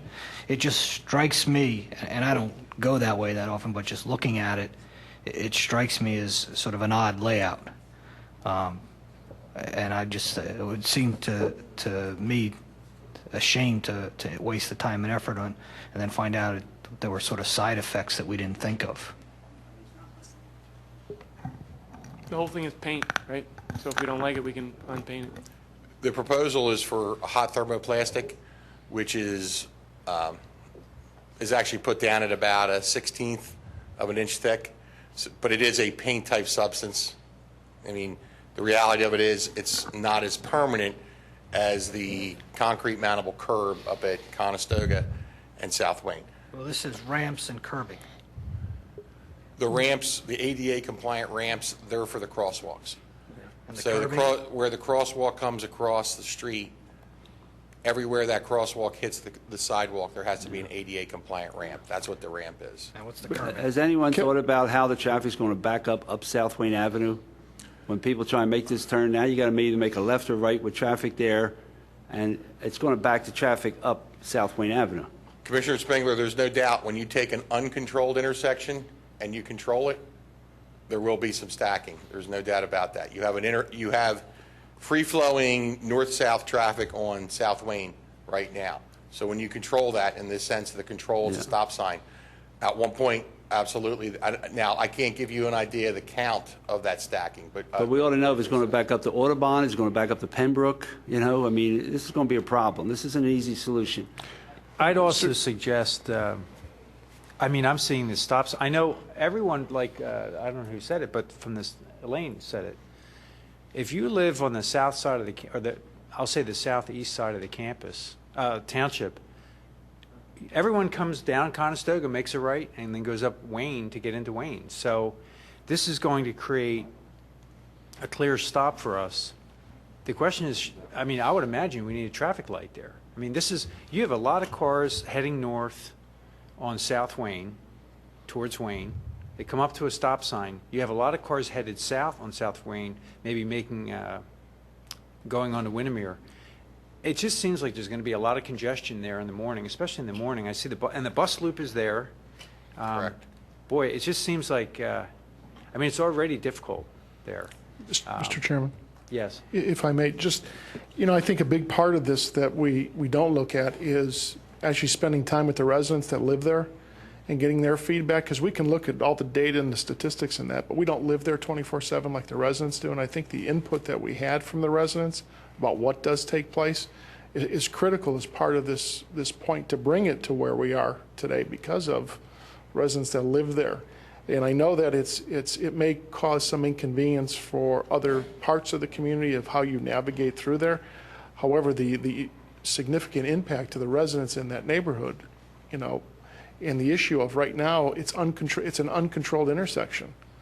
And I think it's more hazardous if we do nothing and we keep it the way it is than actually trying to control that. Especially this, whether we agree or not, this is a major thoroughfare into the center of the township, into Wayne. And actually being there and actually standing alongside the road with some of the residents. I know they'd asked me if I could stand there all the time with it, because it really does control traffic when you're standing on the side of the road. People do slow down. But the issue is, I think, listening to the residents and hearing how this goes, and this is something that PennDOT is actually part of with their engineering because it is their road. So the issue is PennDOT typically says, well, we'll do nothing. So I think with them being on board with this, to actually come up with this, which I think is a very good solution, and to avoid something before something serious does happen. And this doesn't get involved with putting speed humps or speed tables and that, which is another key part of this too as well, or the rumble strips in the middle of the road. So I think this is a very good and viable solution to this problem, but also is the authority to go out and see what this thing's going to cost. But I think we hear the concerns from what's brought here by the residents is that area, but I think what Steve's talked about is also trying to get the feedback and input from the schools. Again, and I think it goes back to something we heard earlier from the survey, is communication, how we communicate that out and get that information out as part of how this is going to change, because the more we continue to develop the downtown area, the more it gets more popular, which is great for the township. You're going to have more people driving in that particular area. But the residents of South Wayne might not want traffic backed up to South Wayne, to Audubon Avenue all morning long. I mean, that's the thing they have to consider, because this is going to back traffic up. You're not going to, traffic's going to back up and they're going to be sitting on South Wayne Avenue. It's a great traffic calming thing. Nobody will be moving. I understand that, but just so they understand, they're going to have cars parked in front of people don't want traffic lights on South Wayne and Conestoga because they don't want cars parked in front of their house stopped at a stop sign with the motors running all the time. Okay, so, well, can I just ask a couple, because I mean, I just know what happens in our ward when you have a traffic pattern like this. My concern is, I assume there's not the ability to put a traffic signal in there. It would just be a stop. We didn't go to those lengths. I mean, that's a whole different planning process and study and a much different amount of cost. Right. My suggestion to the board would be, if it so pleases the board to move forward with this, we have a fantastic traffic committee. Our traffic squad is on top of things. We could always do counts and then determine if at some future point, as the manager said, as Wayne is very popular and becomes more popular, maybe at some point in time, a signal would be prudent for that intersection. This was a relatively inexpensive way to try to achieve a couple of big items. One was traffic calming, and two was also controlling that intersection because it is so wide and so unmarked at this point in time. And I spent a lot of time there, some time with PennDOT and some time with just myself walking through here and trying to get a feel for this. And there's no doubt that at peak hours of the middle school, there's a lot of folks there dropping their kids off, and we have the buses going through. But you also have people that are, as they are traveling down the road, this is somewhat undefined, and when the folks are at Windermere right now, ready to come out on there, I think there's some trepidation as they look up South Wayne Avenue as cars are coming down. So this gives a little bit more structure and function. And like I say, this is not a panacea. There's no doubt about that. And in any intersection, whether signalized or stop sign, when you do control it, there will be some stacking. There's no doubt. That's just part of it. And like I said, this is not, this plan is not without some concerns. You know, it doesn't address every item we wish it to address. But at what we looked at with the help of PennDOT, I was really surprised that PennDOT's safety engineer stepped up and said, let me draw this for you. Let me see what we can come up with. And we gave him some input, and he actually marked a lot of it out in the street in order for him to do this. Steve, when was the meeting with PennDOT? I had them out, I'm going to say in August. We walked the street. I asked them to, because this is their road, any changes we make go through them. And before we got too far as in suggesting certain items, I wanted to bounce some ideas off them. And to be honest with you, I wanted to bring them into the process to see if they could be part of the solution as opposed to just an agency that said, you know, this is our street. I appreciate that. Now, the drawings that you have here, they were prepared by PennDOT? This was. And what are the dates of them? I received this Friday. Okay. I know you've had a meeting with the neighbors over there because I was driving down South Wayne Avenue and I saw you walking up the street, and Martin was there and a couple other people from the neighborhood. That was what, 2.5, 3 weeks ago? Yes.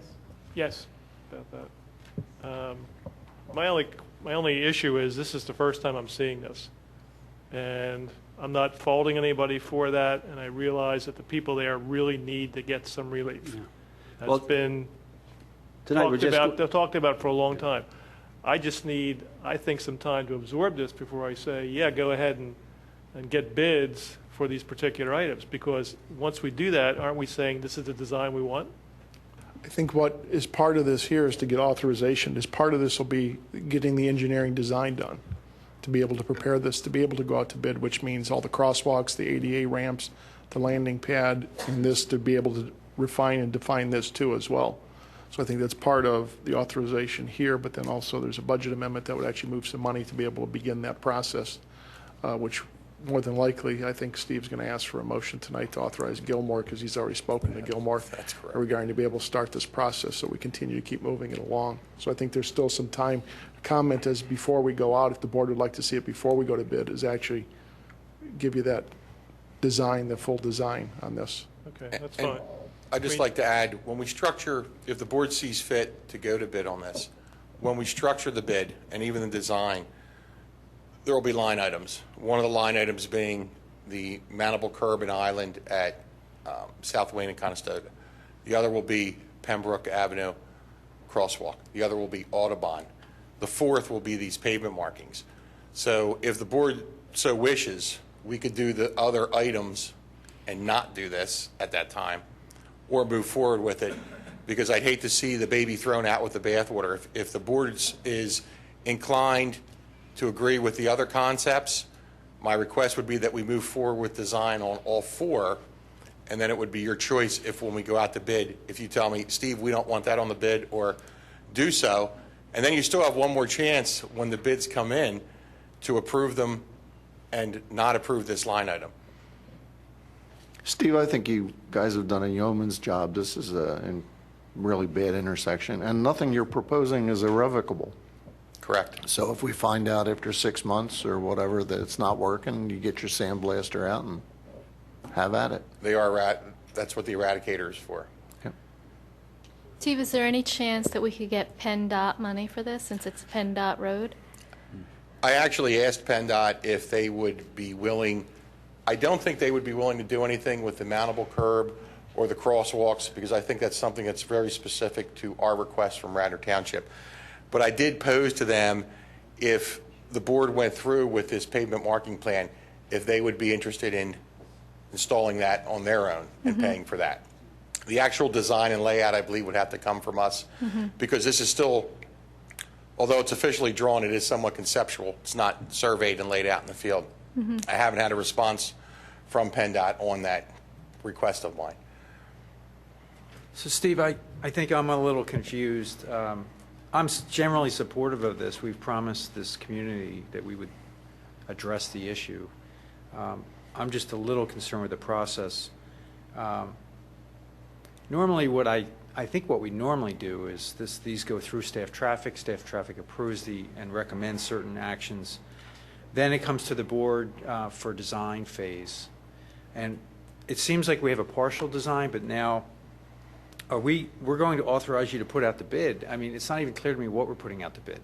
Okay. We don't have any bid documents presented to us tonight. That's the second part of the, my next request would be, if the board wishes to go out to bid, I would request that the board entertain a motion to allow Gilmore and Associates, the interim township engineer, to provide survey, construction layout, design plans, and obtain PennDOT approval for the crosswalks, pavement striping, and mountable curb in the amount of $13,100. So basically what that is, I contacted Gilmore and asked them to provide a proposal to take our concept of mountable curb, crosswalks, and the only physical thing we have at this point are these concept drawings, and turn them into bidding documents. And that's my request to this board, to allow us to go through that process with Gilmore. And then I could come back to you with those plans, and at that time, if any of the commissioners have specific questions, I'll be honest with you, Pembroke, we looked at having a crosswalk come across Pembroke and then also go across South Wayne. Maybe the board does not wish to have the crosswalk actually on Pembroke. We get that out of the plans. Maybe this pavement marking plan is not something that the board wishes to see installed, but you're in favor of the other crosswalks and the mountable concrete curb. This is the least expensive from an installation standpoint of all the items on the proposed for the project. And as Commissioner Nagel said, it is also the one that can be removed the most easily. So you're at, I guess I'm not comfortable authorizing this to go out to bid, because I don't even know what's going to go out to bid. Well, I'm sorry, the item B says authorization to request bids for crosswalks, ADA ramps, curbing markers, and street pavements markings on South Wayne Avenue. Is item B separate from what you're asking for right now? Mr. Chairman, Yes. it's all of it. We're asking for all of this so that we're able to get the design done. But there's a lot of times we have bids that we get authorization from the board just to make the board aware that this is what we want to be able to go out for. So you're asking for authorization for bids. You're asking to authorize Gilmore $13,000. $100. What's that? $13,100. $13,000. What would it cost for Gilmore to do a traffic study for this intersection here? Because I don't think I can vote for it without having more information on what this is, how this is going to affect traffic southbound. If it's going to back up all the way to Audubon Avenue, every day, So what you'd want to be able to determine is what the stacking would be at AM and PM peaks at that stop sign. How far back traffic? How far back the traffic is going to theoretically. back up south? That's all I want to know, just so we know Okay. that. Well, and for me, it's, I have to apologize. I don't want to seem like I'm against this project. I'm not. I'm not used to this process. Normally, the process is 3 steps.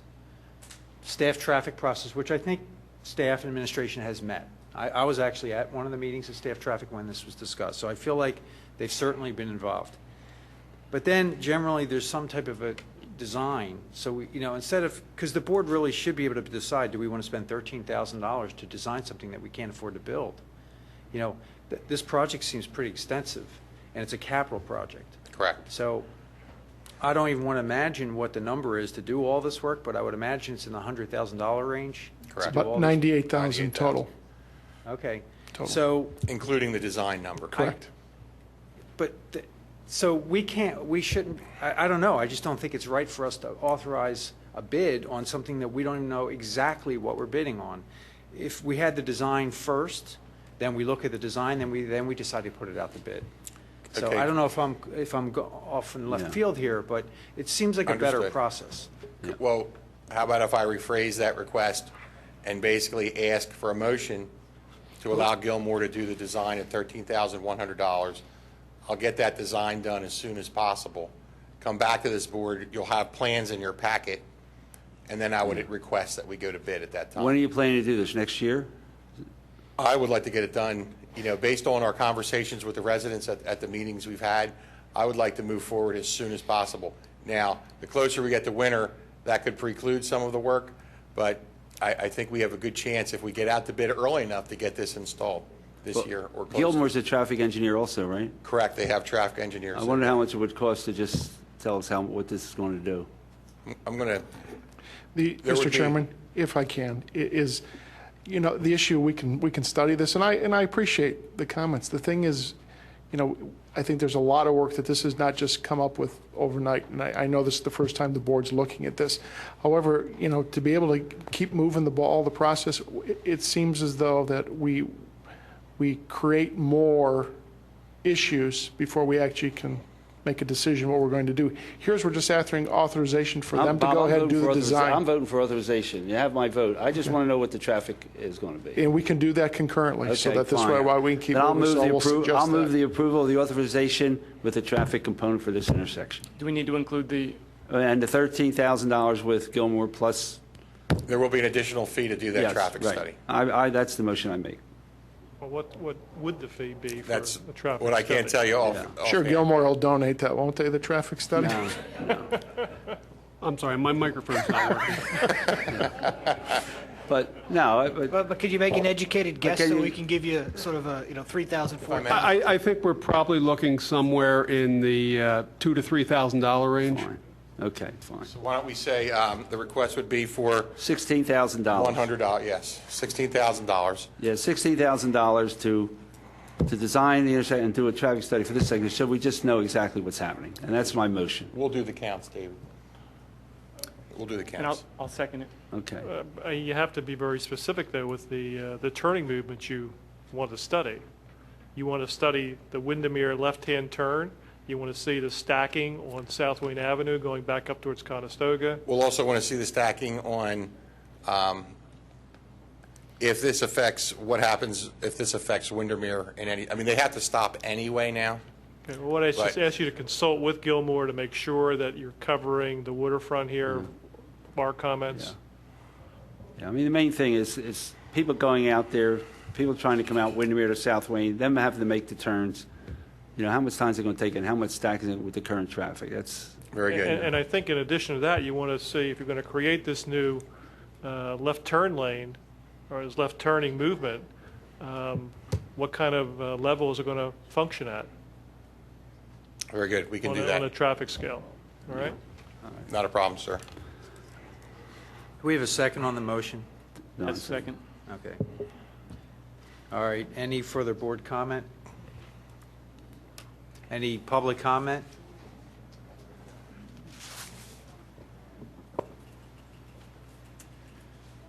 Martin Heldring, 305 Audubon, which for those of you who don't know is on the corner of South Wayne and Audubon, so very relevant for me.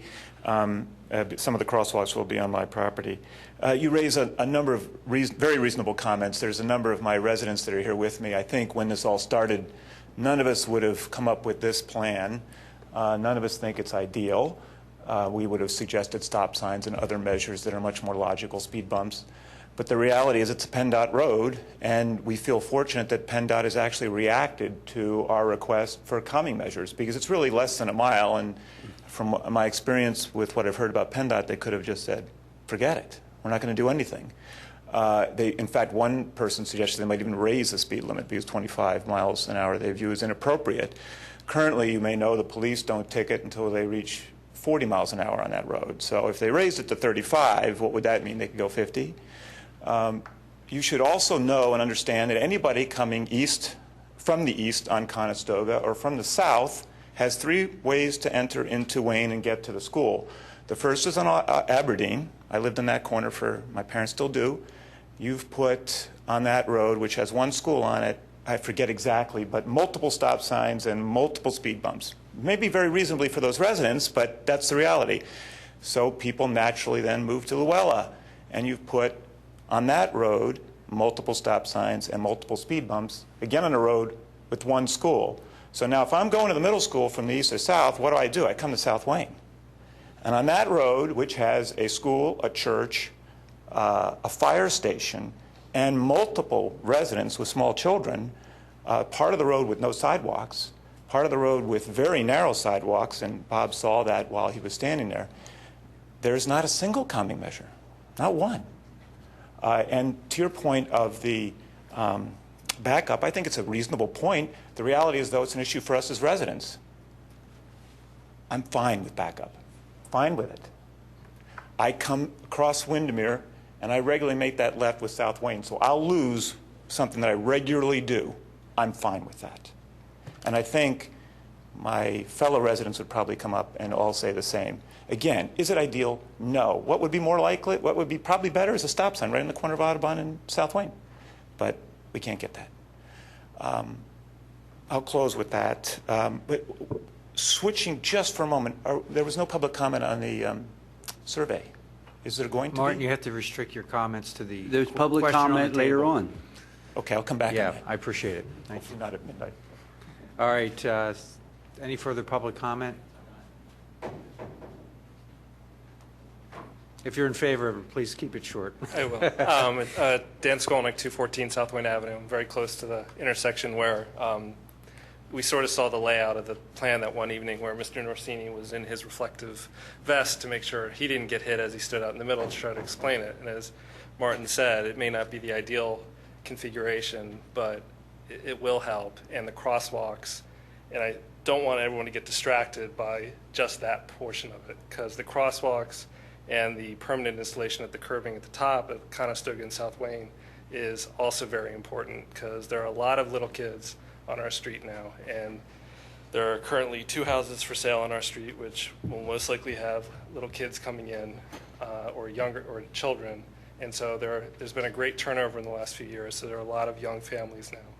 And so regardless of what happens, even if for some reason you don't like that plan down at that intersection, please don't forget the entire project.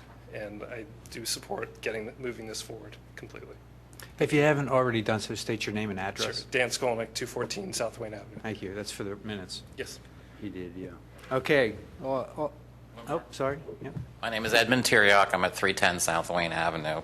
You may not know that the speed limit on that road was reduced several years ago as a result of the neighbors complaining constantly to our state officials. As you know, it's a state road. And I want to thank the staff at Radnor for doing such a wonderful job. We've had many meetings with them, and they've gone so far out of their way to try to help us, given the fact it's not even their road. It's been really remarkable. I guess my only point is we've been working on this for a long time, for at least 6 years, and we keep watching that traffic whizzing by our children at 45 miles an hour, and we just need this to move along. So I realize you're not doing anything that's going to be written in stone, but please keep the process moving along. Thank you.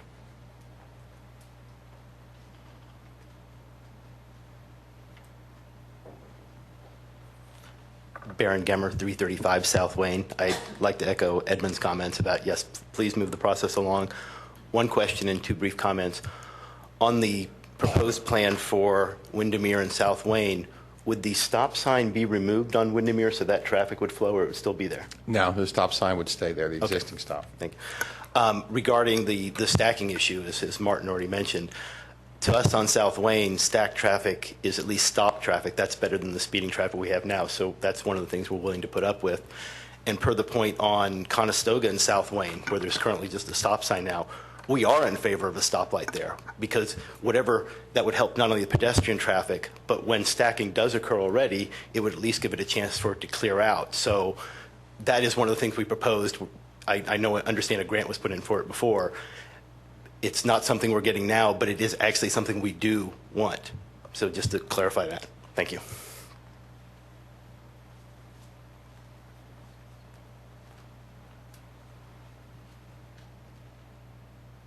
Good evening. People were taking notes. Tom Doherty, 8 Lowry's Lane.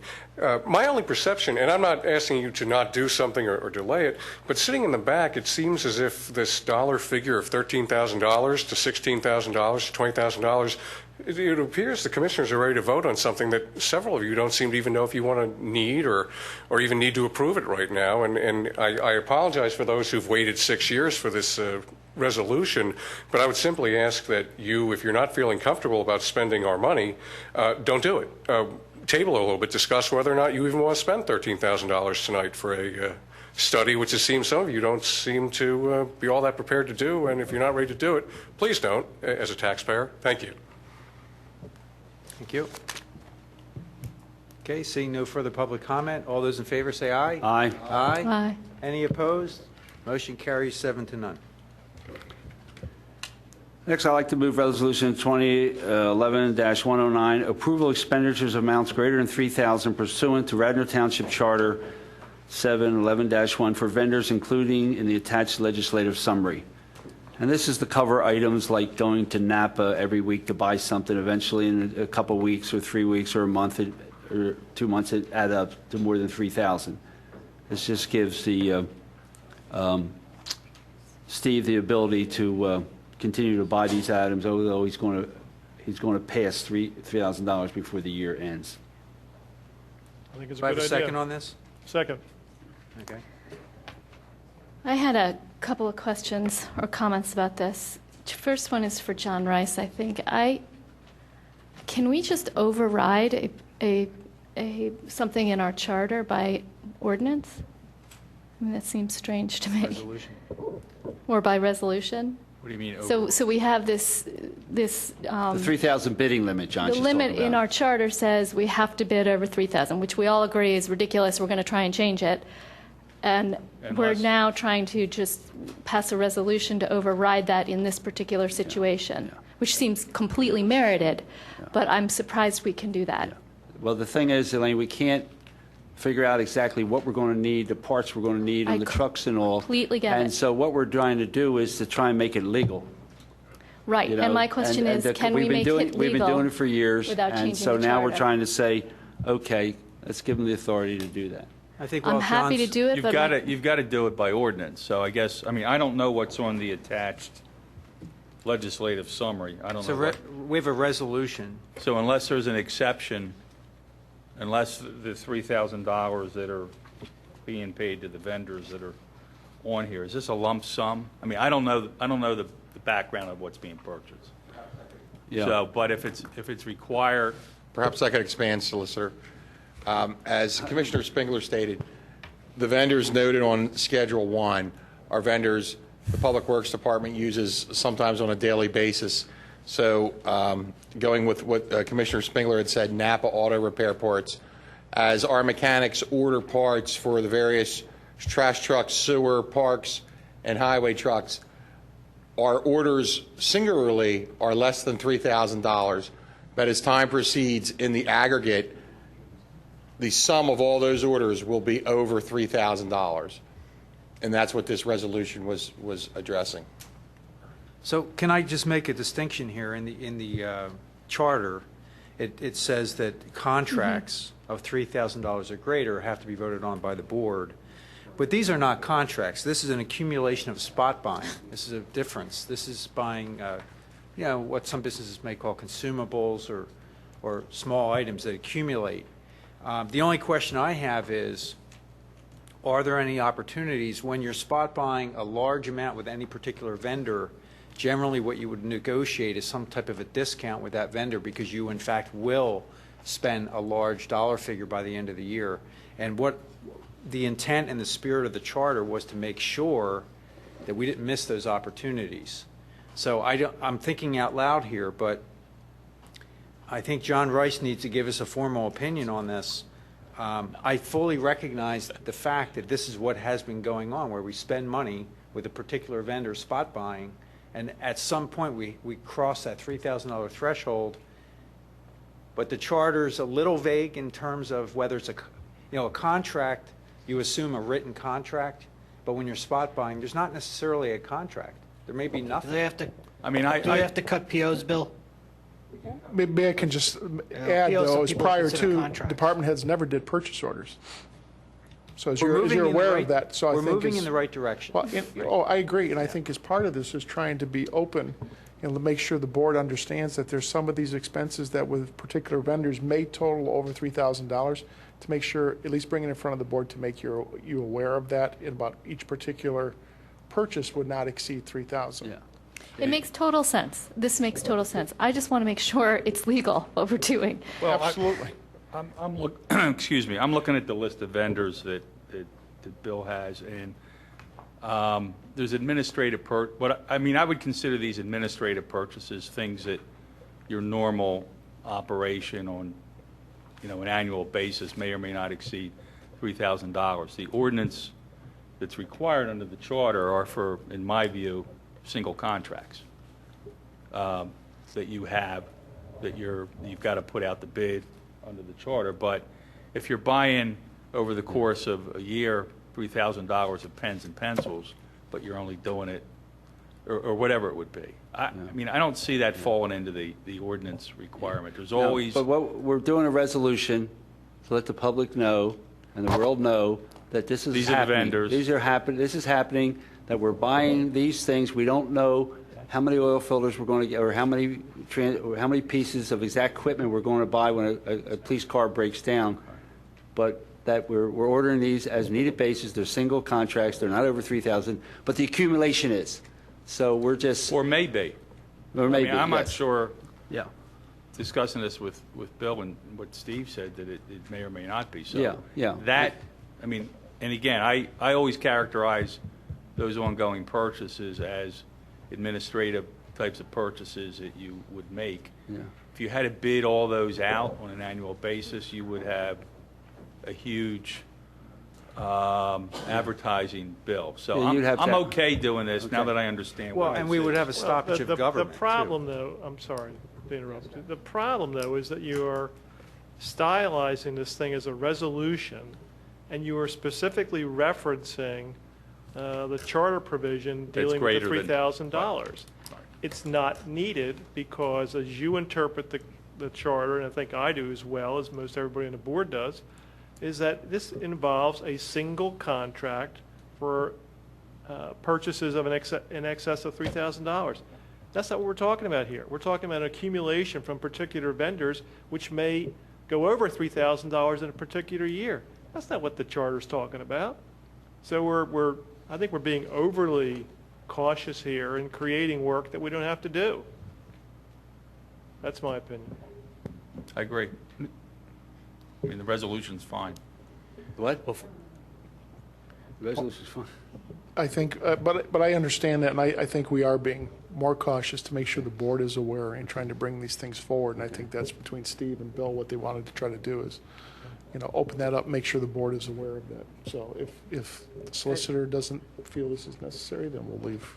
So a resolution is fine because if we were actually trying to do something, it would take an ordinance. All the resolution is doing is acknowledging that this board Is acknowledging that the board knows that Bill's doing this and we're okaying it. Yeah, I could have finished that. It's a blanket purchase order with these vendors, basically.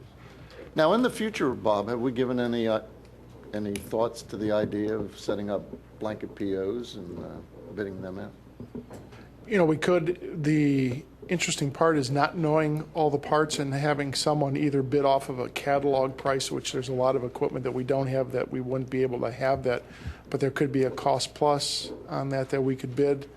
But that's something that, we'll be looking at. Yeah, it is might be trying to worth set looking up those types of things. I mean, I've even done that with engineering services. You heard that, right? So not to muddy this any further, the safeguard in the charter was there to prevent piecemeal purchase of, I would say, capital items or large cost projects and processes. My only concern with this is that, at a different time, different place, a different administration, we could see an abuse of something like this where they decide they want to do something that costs $12,000, we'll just split it out over certain payments instead of one lump sum contract. And that was the big fear, I think, as the people reviewed the charter. They were very concerned about this idea that government could somehow sneak in a purchase of something without everyone knowing. And I just want to make sure, would it make, to Hank's comment, would it make sense to postpone this till next meeting and just reword this so that we're not trying to reword or, I liked what John Rice stated. He said there's a distinction here that these are for administrative purchases, yet I'm not sure I see that phrase administrative purchases in the resolution. And it's also, in my words, it's to accommodate accumulated spot buying. And there's no differentiation in here of single contracts. So should it have those elements, or is it in there and I'm just not seeing that? I mean, there's a lot of whereas clauses here, but. I think that's one thing we will do that. We'll ask the board to pull it and we'll put this together again. But as part of I think the one question, John, you made is in the process of developing a purchasing manual that the board would have to adopt that actually would set those criteria in there about not circumventing the process or trying to, piecemeal buy. And I'll assure the public that we are in a much different place today than we were just a year ago. We have a formal purchase order system where administration at higher levels have to approve purchases. That never existed. The board and the board will in fact have to vote for any large contracts because of that. There's no chance of the board not seeing those purchases. So, all right, I'll remove the motion. Sorry, what was your motion? We're removing it, and it'll come with a different motion next. Postpone until next okay. meeting. Yeah, it's postponed until September 26th. Motion to authorize requests for proposals to establish, review, and evaluate the township real estate portfolio. I so move. Second. Any board comment? Well, there is something I'd like to see in this request for proposal. I would like to be assured that the firm that we give this work to in reviewing and evaluating real estate and perhaps making recommendations is precluded from themselves or any affiliate then being the representative in any subsequent sale. I just want to make sure that there's a clean delineation between the advice we get about our assets and what to do with them, and then whoever makes money off of what we do with them. We could make sure that that's in there, that they. So that would be in the RFP. Now, they may be advisors to the board, as part of this of how you want to do that, but I understand you want to be able to keep it out from where then they would go out and market and sell the property. Right. Okay. Any further board comment? Any public comment? Seeing none, all those in favor say aye. Aye. Aye. Any opposed? Motion carries 7-0. Oh, that was community development. I jumped. Who did I take Oh, yeah, away? you just I'm did sorry, that. Don. You want to do it, Don? I'm sorry. Don, you want to take over one of the I'm finance? sorry. I items? just turned the page. I didn't look. I'm sorry, Don. All Nothing further in community development. right, now I'll do finance and audit then, Kevin. It'll go a lot faster. I think Bill's trying to get a raise. I wouldn't out trust of you to do it, Bill. I appreciate that, Bill. I should have stopped you. All right, Kevin Higgins, Commissioner Higgins, Finance and Audit. The first item on the agenda is schedule bills payable 2011-9A, grand total of authorized disbursements of $1,676,537.69, and these bills have been approved by the respective department heads and verified by the finance department and within the budget limits imposed for this year. So I make the motion to approve. Second? Board comment? Seeing none. Public comment? Seeing none. All those in favor say aye. Aye. Aye. Aye. Any opposed? Motion carries 7-0. Next item on the agenda is Resolution 2011-102 to approve a contract with Emergency Communications Networks to provide Code Red Unlimited Plus and Code Red weather warning services. Bill, you going to give us a quick breakdown on that? Yes, sir. And if you could explain to me how this is different than what I thought was an excellent job you guys did of communicating during the hurricane and the positive feedback. I don't understand how this is different from that. Well, how about I start there? Because I think the primary difference is that this is an automated system that will self-generate emergency weather calls. So if there is I'll use the example from the hurricane event the other weekend where there was a period of time where a certain section of the township was under a tornado warning. Given that same scenario, this weather alert system will actually triangulate the path of the storm and generate a phone call list from that path and not just call those residents. And it does it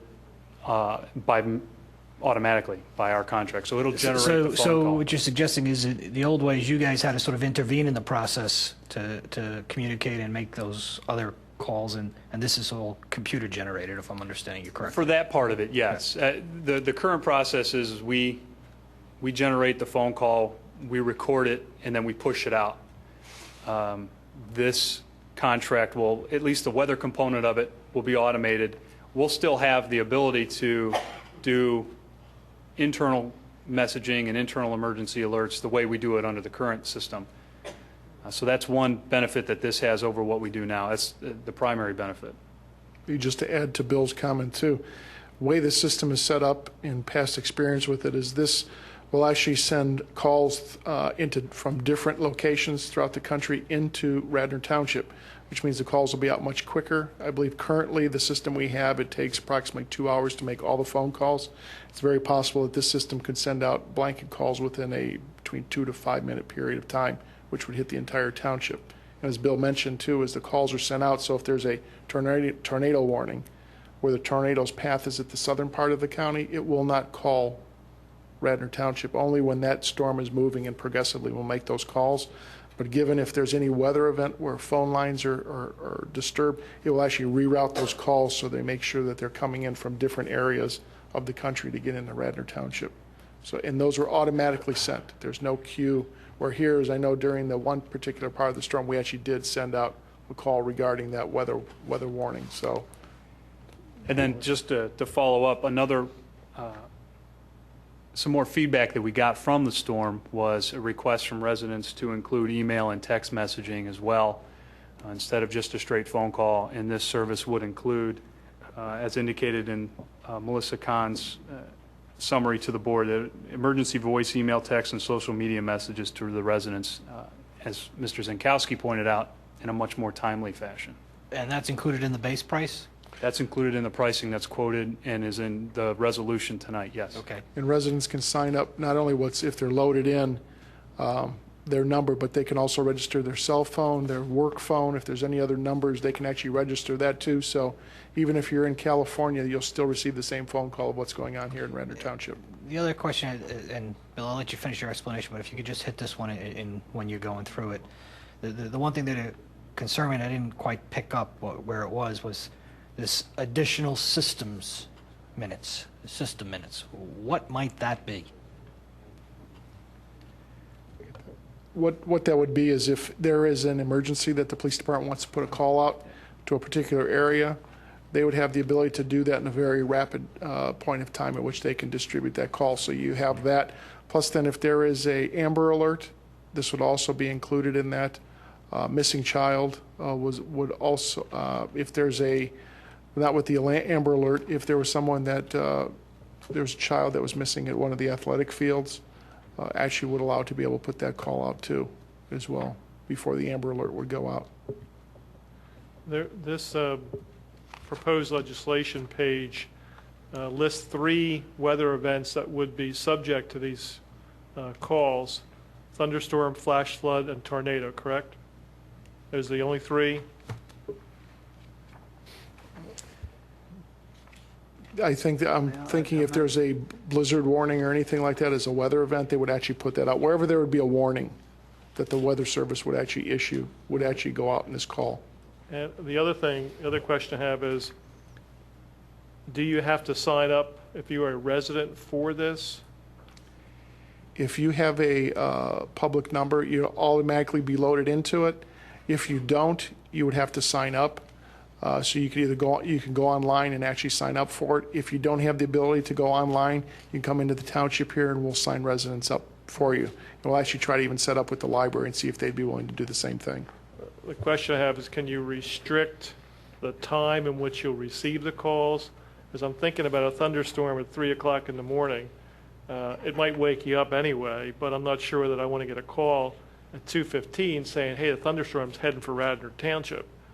Can you limit the times? No, it will come 24 hours a day, 7 days a week. It will call. Can I suggest, Hank, this week I was woken by a single thunderbolt in my neighborhood.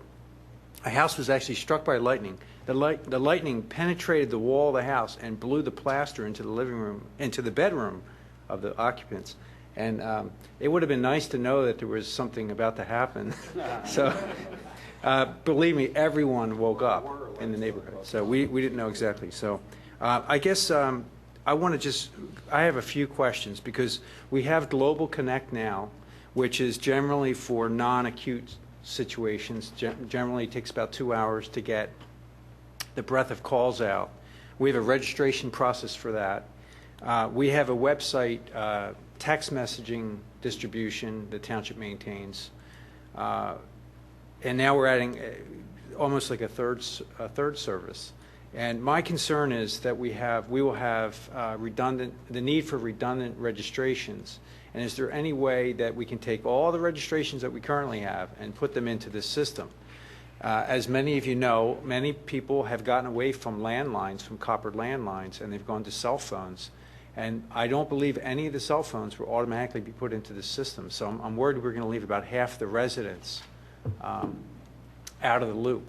And we just talked about improving communications tonight, and I want to make sure we can address. I hate to spend all the money and only get half the residents. So that's my only question and comment. And if there's any way we can, if we're going to spend the money, I think we need to spend a lot of time on education and soliciting residents to sign up, because otherwise the system, the sad part is if there were a tornado in the township and 1 or 2 residents didn't get that call, they could be the ones that suffer from it. And I want to make sure that if we go down this path that we can make sure that we have a very high rate of adoption. Sure, we'll ask them if they could take our database and load that in, as well as we'll also see if we can come up with some type of mailing with a postcard that actually every resident will get. Actually, we'll talk about this program, so we'll work and see if we can get someone to help fund that portion for us. Bob, did we talk to anybody, any townships or any administrators who use this service? I'm very familiar with one, and I can tell you that it's a great system. I've worked with that in the past town I was in. I'm still signed up because my family's there, so I do get the phone call at 2:30 in the morning that's telling me someplace in Ohio's got a severe thunderstorm warning. But it does work very well, especially, too, is when at times that you would think when storms are happening, most people go outside to see what's happening instead of going in to do that. It's a way in which people are so tied to their cell phones now and other forms of media with texting to be able to let everybody know that this is coming. It has done a very good job, but again, this is something that we'll monitor the use of and see again if we want to continue on with this type of service. But it's another component, and I think it really came about with the hurricane, with the notification as well, to try to get as many people, at least the information, then you can decide what you want to do with that. Is there any way we can use this new system, Code Red, and get rid of Global Connect? Can we use Code Red for the very occasional messages that we've sent out with Global Connect? Or do we, it seems to me that they're a little redundant. We can take a look at that and see what the cost is. I know with the Global Connect, it's very inexpensive. I think it's about $5,000 a year.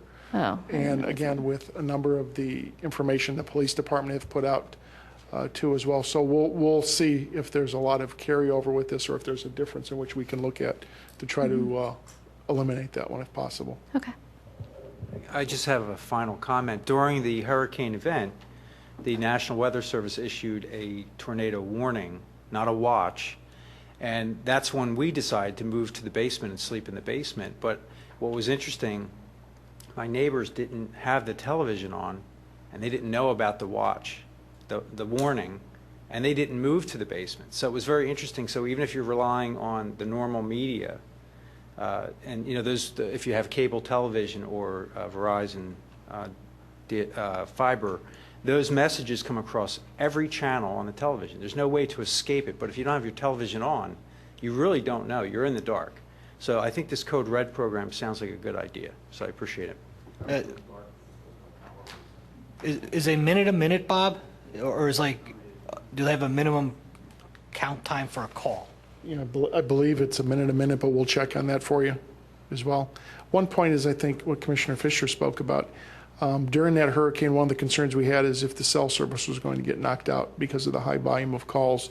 And actually what we were told is they felt the cell service could go down, but text messages could still go through.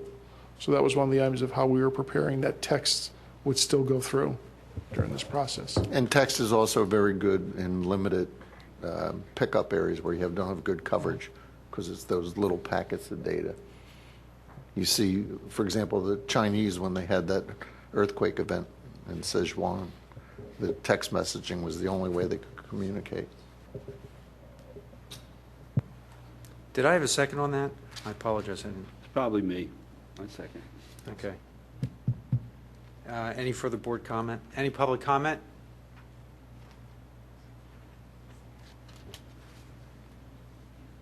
Hi, good evening. Sarah Armstrong, Radnor resident. I'm going to echo Hank's comments here. I implemented Global Connect at my children's school. I think that these mass communications are fantastic. I get the NOAA weather alerts on my cell phone, so I know about all the weather issues. I get PennDOT alerts, so I know when roads are closed and I can't leave home, or can't leave work or taking an alternate route. So there are, and actually Delaware County has alerts too. So I get a ton of alerts already. I know about the tornado. I slept in my basement too. I knew about that on my cell phone. When it is going to snow, and there may be a snow day the next day, I unplug my phone at home because I do not want a Global Connect call at 4 a.m. waking me up. I will get up at regular time. I can figure out whether there's school or not. So I'm kind of echoing Hank's comments here. If there's a thunderstorm coming, I'm going to know about it. If there's an opt-out program and I want to stay in for certain alerts but not others, I'd be open to that, but I would agree. Phone calls at 2 a.m. to say thunderstorm's coming, I'm going to pass on that. And I won't know to unplug the phone, so thank you. That's all I have to say. And I'm sorry, actually, I need a point of clarification. Do we have the ability to set the thresholds on the alerts? So can we say we don't want a thunderstorm warning going out? My guess is not. Okay. That you're not going to be able to set that. So that's one of the downside is those phone calls in the middle of the night. Is there literature available that we could take a look at?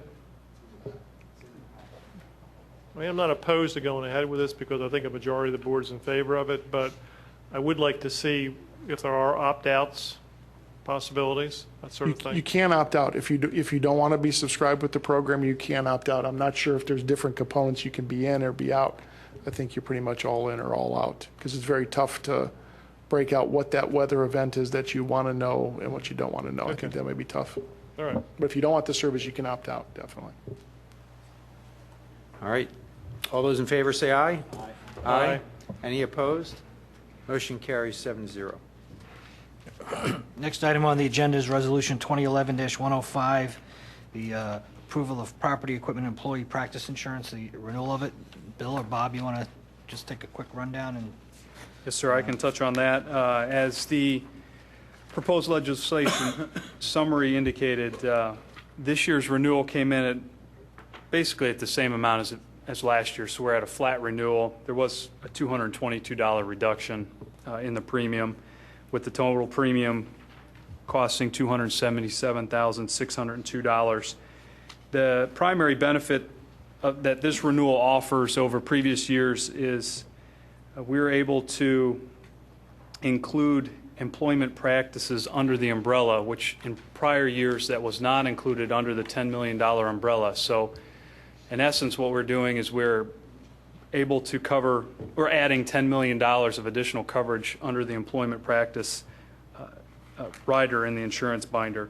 Additionally, the township in prior years, going back a number of years, purchased an additional $1.5 million bond on the finance director's position. We thought, being that the renewal was coming in at the same price and the importance of having that coverage for the township, that it was a good idea to buy that. So that is included in this renewal as well. So we're actually adding $11.5 million of additional coverage for $222 less than our renewals were in prior years. We had some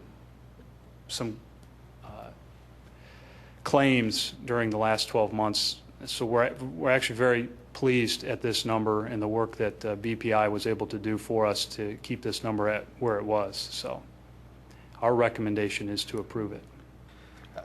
I'm okay with that. I just, on the table at the back, maybe I misunderstood it. Column 1, I thought was our existing, or is that something different? The column 1 endorsed column? Yeah. Yes, that is the 2000. That's the current. And the column, August 110 through July 31. and column 3 is what we're, but I wasn't able to pick up that incremental coverage. I see the finance director bond, but I didn't see the extra 10 million that you discussed. Am I, If you look immediately above the 2199 for the finance director's bond, you'll see that it says EPLI is included under the umbrella. I got it. See, and the other one says it is not. I see Yeah. it now. Thank you. So, Move approval of the resolution. Board comment? Public comment? All those in favor say aye. Aye. Aye. Any opposed? Motion carries 7-0. Next item on the agenda is Resolution 2011-104, the approval of the Delaware County's Municipal Energy Conservation Grant, and we were allocated $14,983. So, Bill, if you want to kind of, Bill or Steve, is somebody else covering that? I see you looking across the way. I'll take this, sir. From a grant perspective, the township was fortunate enough to be awarded $14,983 of the total $700,000 grant. The purpose of the grant, as indicated in the proposed legislation summary, is to replace various LED traffic bulbs, replace the halogen traffic bulbs with LED bulbs. The funding for the grant, the administration of the grant will be held at the county level. The township's participation, in addition to receiving the benefit of the LED bulbs, is our electrician will be involved in the installation process. And what we need from the board tonight is just our formal acceptance of the grant funds, which will allow the county then to include us in proceeding with replacing the bulbs. Can I make a motion to approve the resolution? Second. Board comment? Public comment? All those in favor say aye. Aye. Any opposed? Motion carries 7-0. Next item on the agenda is Resolution 2011-106, an authorization to enter a 3-year agreement with Siemens for fire alarms on this building, and the costs are almost $2,900 for September of this year to August next year, $2,950 the following year for the same period, and $2,950 for the following year. But what it doesn't tell me, Bill, and I'm okay with this, it just, how does this compare to historical? What's the past cost? Is it an increase, flat, decrease? You know what, sir? I'm sorry, I do not know the answer to that. Move the approval of the resolution. If you'd like to hold that one for the next meeting, we can hold that. Let's get Ah, the it's a- historical. No, Sorry, I was it's a more- good point. It's a good point. Why don't we hold it to the next meeting? This way you'll have at least the historical data for that. 2 more weeks will be good for the board to know. Withdraw your motion. Withdraw the motion. All right, the next item on the agenda is Resolution 2011-107, amending the 2011 operating budget and capital improvement plan. And Bill, I think what you're telling us is you're giving us a forecast of what you think is going to happen for the end of the year, and you're asking us to update it. So you think our revenues in the general fund will be about 1.2 million above what we budgeted, and expenditures will be up modestly, but net in the general fund we think will be almost $900,000 ahead of where we were or expected to be, and the capital fund an additional $430,000 of negative adjustment by virtue of the fact there's 170,000 shortfall in revenue and 260,000 expenditures for a net of about $450,000 favorable. Do I have it pretty much correct? Yeah, that's an excellent summary. And included in the packets is the line item detail for every line item that would be adjusted, showing what the specific adjustments are.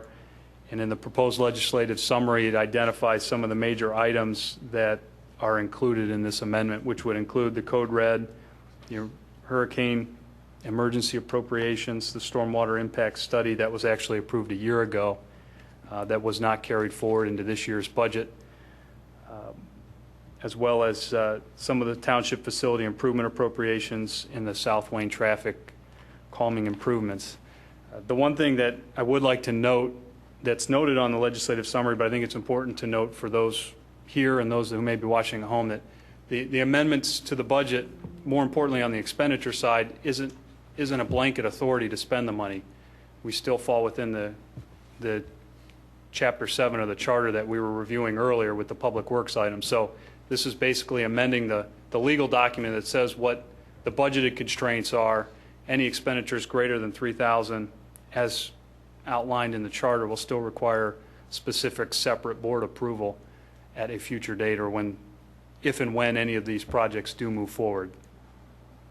Okay, then I make the motion to approve. Second. One thing, Bill, we have to add $3,000 to the total amendments based upon what we did earlier tonight. Correct? Well, if it's okay, and maybe I might be off base here a little bit, but the total estimate, are we talking about the South Wayne? Yes, we added $3,000 for the traffic study. At this point, the $98,000 that's included is an estimate. So until the bids come back and we have a better idea, I would recommend we keep it. Can I ask more globally why we need to amend our budget? I mean, we can just go by our actuals and keep an eye on our actuals, and then when we're budgeting for next year, look at our actuals, our budget. I'm not sure I remember this happening in years past, and I'm not really sure why it's helpful. Well, the primary reason that makes amendments like this helpful is one of the important pieces of our budget is the forecast of where our fund balances might end, which is obviously a very critical item for us to monitor. So by amending the budget formally in this setting, it memorializes where we think our fund balances might end, which is very critical when we start the 2012 budget process to have a formal understanding of where we think we're going to start. So it's a little bit of a compounding effect there. By amending the budget on a regular basis, you formally know in a public setting where you think you might end up, which will be helpful in future years to know where you're starting. Plus, it's a good exercise to have these discussions public and to detail out this type of information to the public so that we can demonstrate on a line item basis what's changing, how things are going. And don't you have to legally do it to spend the money? Well, that's another component of this, is that if we were to move forward, the Code Red's a good example, moving forward with that contract, it's not in the current budget that the board adopted back in December. With this amendment tonight, it is included, and now it's part of the budget. And with municipal budgeting, the budget's more than just a forecast of where we think things might end up. It's also a legal document that's required. We've done this every year. When you run out of salt money, and you have to transfer $50,000 in for salt, you take it out of somewhere we haven't expended. We've done this time and time again. You have some provisions in the charter that require you to do supplemental appropriations by resolution, and this is, I think, what Bill's attempting to do to comply with that. Yeah, I think one of the primary differences to maybe past years is we're trying to do this a little bit more regularly. So instead of having one massive amendment at the end of the year where there's 100 things moving around, there's smaller amendments throughout the year that keep things a little fresher and are a little bit more pertinent to the discussion. Like, for example, a lot of the amendments that are included here were part of our discussion tonight earlier, so. Well, I went through this pretty carefully, and there are a lot of changes that I don't quite, they're not obvious, they're not self-evident. You know, contractual, you know, an increase in contractual expenses or, and I don't think tonight is the time or venue to go through these line by line, but I would like for us at some point, maybe if we have a special budget meeting or to go through and talk about what these changes are or were or will be anticipated. Well, these changes, Elaine, are brought about by approvals of the Board of Commissioners. Well, I would assume so, Yeah. but it's not self-evident. So when we have I mean, for example, in the legal services or under finance, contractual and professional services, there's just no explanation. I don't know what those are. I'm sure they're legitimate. I'm sure we've approved them or we will approve them, but I don't know what they are. So for us to keep a good gauge on how we're spending and exactly where we're spending, I just think it would be helpful to have that discussion of what these significant changes are. Some of them are pretty significant. Mr. Chairman, I'd be happy to get dinged. That was me. I hit the wrong button. It's my code red button. We've had enough finance discussion button. No. I'd be happy to step through these and provide at least some informal commentary on it. I have a pretty good idea of what all these changes are. I think your point is very well taken, and if in the interest of transparency and having a full discussion about this, if we want to take, I could probably step through these in about 10 to 15 minutes and give just a brief overview of what they are. I'd be more than happy to do that. I'm prepared with the laptop. We could have it put on the projector so that folks at home could follow along as well. I think you could have a meeting with the commissioners that are interested in doing that sometime this week or next week. But I have a question to Elaine's point. See, I assume when we have fund transfers, we're just trying to account for unexpected revenues and unexpected expenses. What I don't want to see happen with these types of things is that we have policy change embedded in them, cooked into them. And like one example was actually this work that we're doing, doing this project in Wayne. That's a big policy decision. There's $100,000 in here to cover the project in Wayne.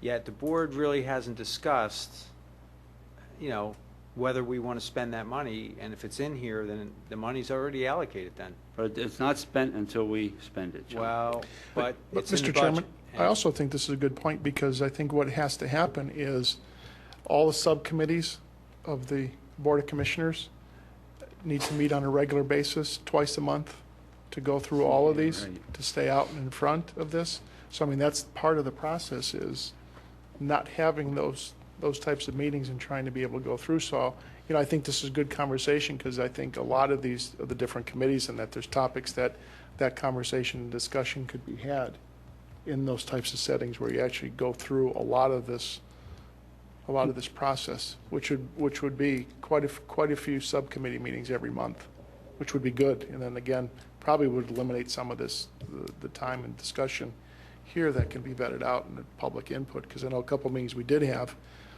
there's actually some very good public comment in there that help formulate some of the process that we need to go through. And if I could just add, is to re-emphasize the fact that just because there's a number in the budget for a particular project doesn't mean that project's automatically approved. It still has to go through the formal process. The South Wayne project is a specific example that you could basically throw all of the projects that are in the capital fund into that same category. There are multiple stormwater and traffic related projects that were approved as part of the capital plan that weren't specifically vetted out that are in the budget that at some point, if they were to proceed, would be vetted out publicly and go through the whole process. So from that aspect, the budget is a planning document more than it is an authority to spend document. I think that all you're really trying to accomplish is the starting point on the fund. There's a little bit more to it, but in a gross simplification, you're looking for the starting point on the fund balance to build your 2012 budget, correct?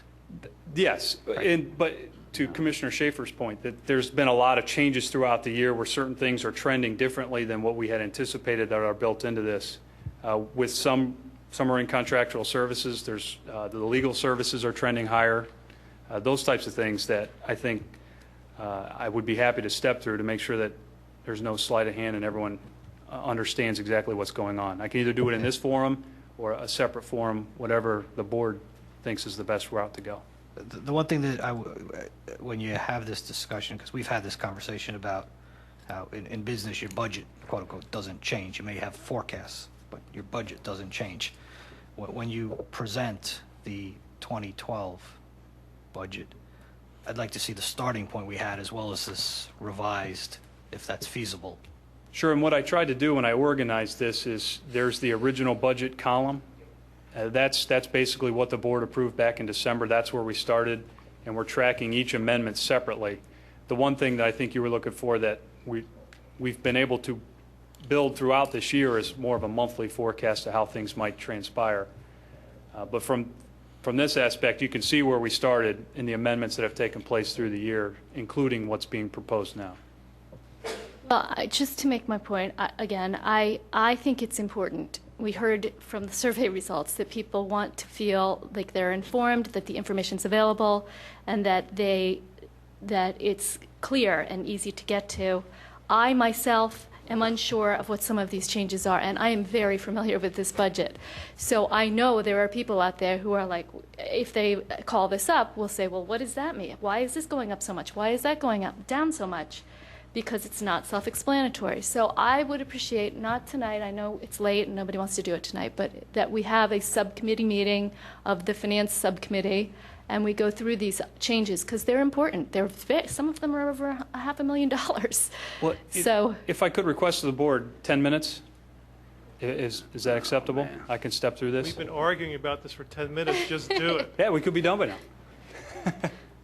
All right, if Jim, if you could put the spreadsheet up on the screen, we'll get.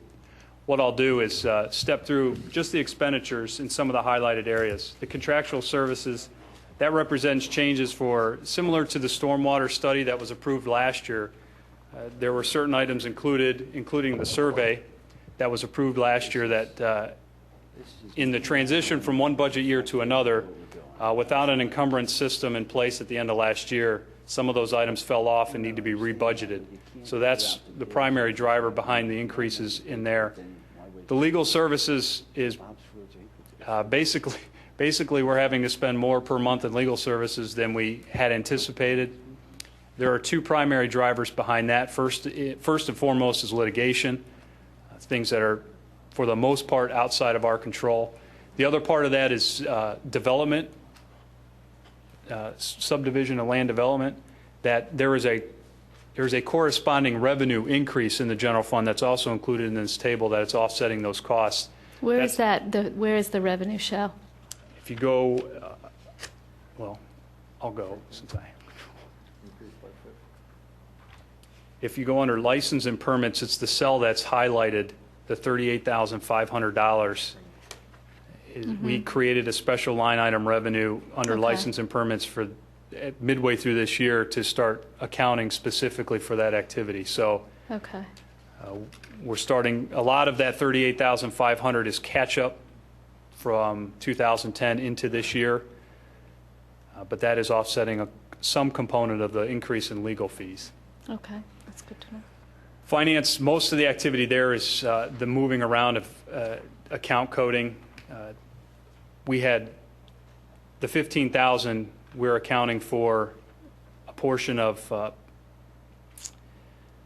the Penimation software maintenance was coded into professional service or coded into contractual service. We had it budgeted for in professional services. We're just moving the budget there. The Act 511 legal services trending in under what we thought it would. Conversely, the audit expenses are slightly higher. The minor office equipment takes care of some of the expenditures that were needed with the upgrades to the financial software system and printers to accommodate the purchase order system. The items that are being adjusted for the treasurer are very minor, slight variations in postage and bond premium results compared to what was budgeted. The primary item under information technology is the code red. That's the number you see there in the contractual services. Can I just interrupt you? In all of the departments, we're seeing a little discrepancy in the longevity. Yes, there is a change in calculation, which through the change in calculation is from a budgetary standpoint. When the budget was created, there were some assumptions on how that was calculated that were off versus how it's actually done. So this is correcting that adjustment. So to make sure everyone's clear, there is no changes to the longevity schedule or what people would otherwise be contractually obligated to receive. This is amending the budget to mirror what that should be. So it was an error in budgeting. The budget calculation is now being corrected. Community development, there's been quite a few changes throughout the year in that department. Most of that dealing with housing permitting, the colleges, and how that's all proceeding. Being that it's September and toward the end of the year, the reduction in the part-time wages that was otherwise budgeted to be spent on doing the inspections, that it's not likely that those will happen this year. The contractual service increase, the $11,424, goes back to a specific board approval for Keystone Municipal Services for planning reviews. The police department, the salaries, the wages of the department are trending in under what the budget was. So this is an effort to bring the budget down to more accurately reflect where the wages are coming in at. Part-time meter enforcement wages, the increase there mirrors with a prior approval at a prior meeting of hiring the position and accounting for those wages in a separate line item. Under fire, the VMSC contributions, we were contractually obligated from January through the end of July as part of our agreement with them to pay $15,000. That was not included in the original budget in error, so this is correcting that. And then there was a slight budgetary error, typographical error on the Broomall fire contributions. The township has historically given $4,992. The budget had $4,492, so that's just correcting a typo there. The emergency management, the $75,000, includes the amounts that were put into place by the manager in anticipation or for the services rendered for Hurricane Irene.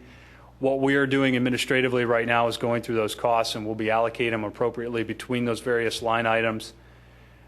For two reasons. First and foremost is to comply with the FEMA requirements to submit for reimbursement now that all the necessary approvals are in place so we can get reimbursed, but also so that we can demonstrate to the public what those expenses are when the township needs to respond to those kind of events. Solid waste, there were a number of changes this year. The biggest one there is the budget included the layoff of 3 positions for 12 months. What ended up happening was different with the reorganization. There was only 1 position, and it happened later in the year. The layoffs occurred in other areas as well, so that is building that back in. The overtime adjustment is just amending that budget to reflect the actual activity of that department for the rest of the year. So that does incorporate or allow for very little overtime for the rest of the year. And the $17,000 in gas, oil, and lubricants, one of the changes that we've done this year is we have a fuel inventory system that does the counting for us that we had never used. And we did not use when we were putting the budget together last year. So in the first quarter of this year, we started using the program.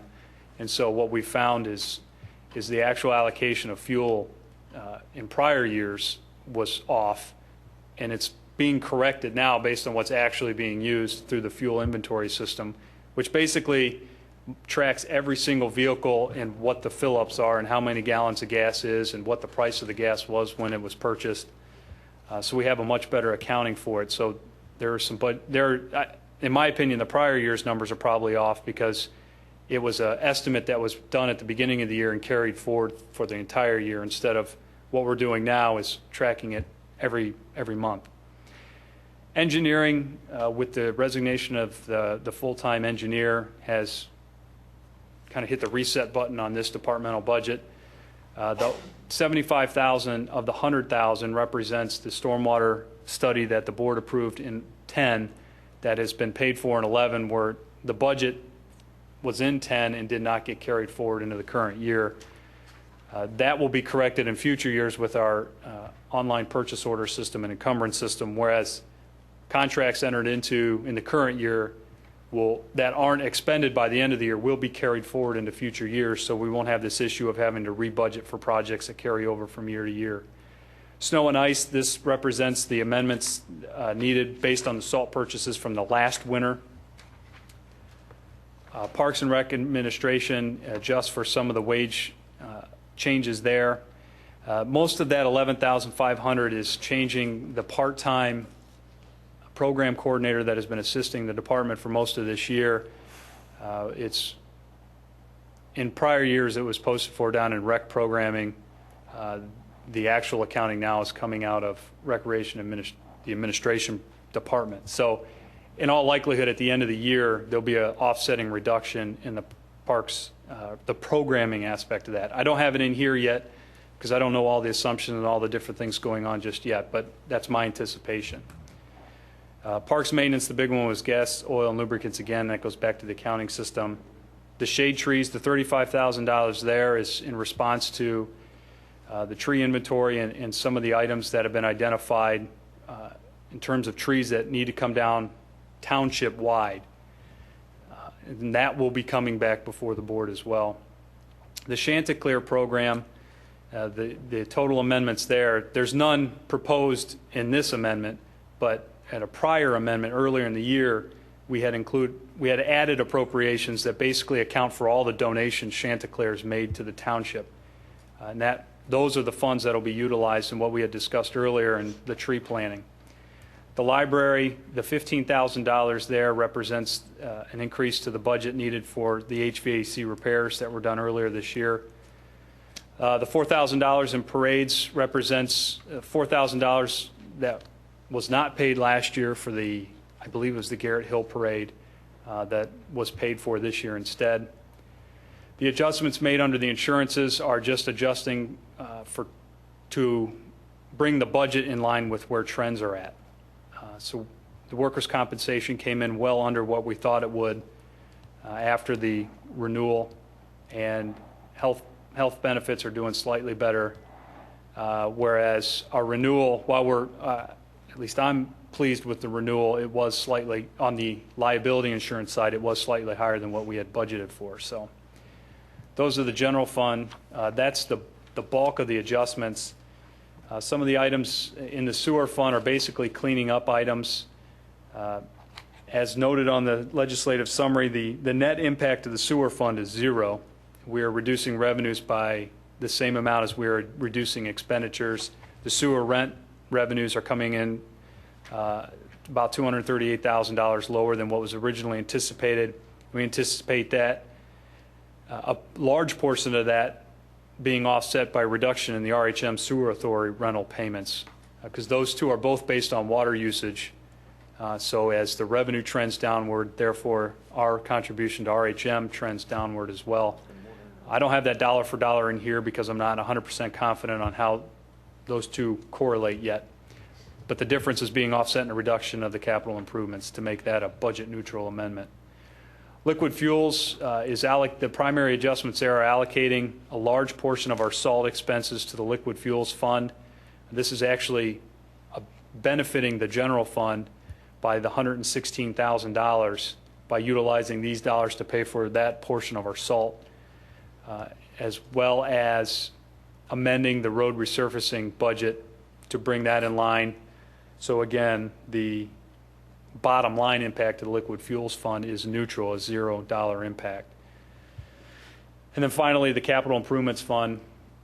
This particular amendment includes the $170,000 reduction. There was a project budgeted for the addition of a signal over near the high school that the township had budgeted for, receiving compensation from the district on that. At this point, that project's being reevaluated, so it is being taken off of this year's budget. So is that being reevaluated by us or by the school? Us. Us, okay. Yeah. The other major adjustments are The 98,000, which I'll scroll down, this 98,000 represents the South Wayne traffic calming that we discussed earlier. And the other major item is a $400,000 building and ground improvement number, which has been discussed previously as the township's allocation to invest money into some of its facilities that are in need of bringing them up to code.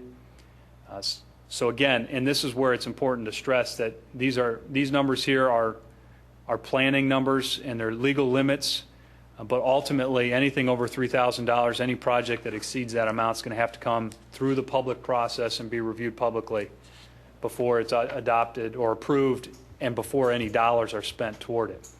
So tonight, with the South Wayne traffic, although $98,000 was included in this amendment, $13,100 plus the additional $3,000 will be spent against that for the engineering component. The balance of that will then be available for when the bid goes out, and that'll come back through the process as we discussed earlier tonight. So those are the amendments. One item, I think I can do this in future amendments to maybe bring a little bit more explanation, is to include with each amendment a brief description of what's behind the amendment.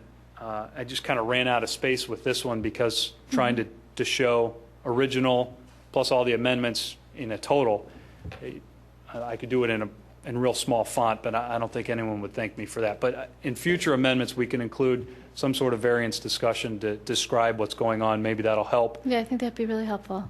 in explaining what's going on. So hopefully this was helpful. If any of the board members have specific questions, I can answer them. If anyone from the public has specific questions, they can email or call me, and we can go through that then as well. Can we ask 3 questions about the revenue side? Mm-hmm. The housing differentiation of 500,000. We had, let me scroll up to that. If you'll recall, during the budget process last year, we had included additional revenue for additional rental inspections. At this point of the year, it's not likely that that'll go forward this year, although that entire program is under review. Again, trying to align this activity with what we think is going to happen, it seemed prudent to take that out at this time. Okay. And since I'm here, and again, I've gone over my 10 minutes, but it's also important, I think, to note, in the interest of full disclosure, that our business privilege taxes, we are increasing the estimate by $1.5 million, and that's based on actual deposits in the bank.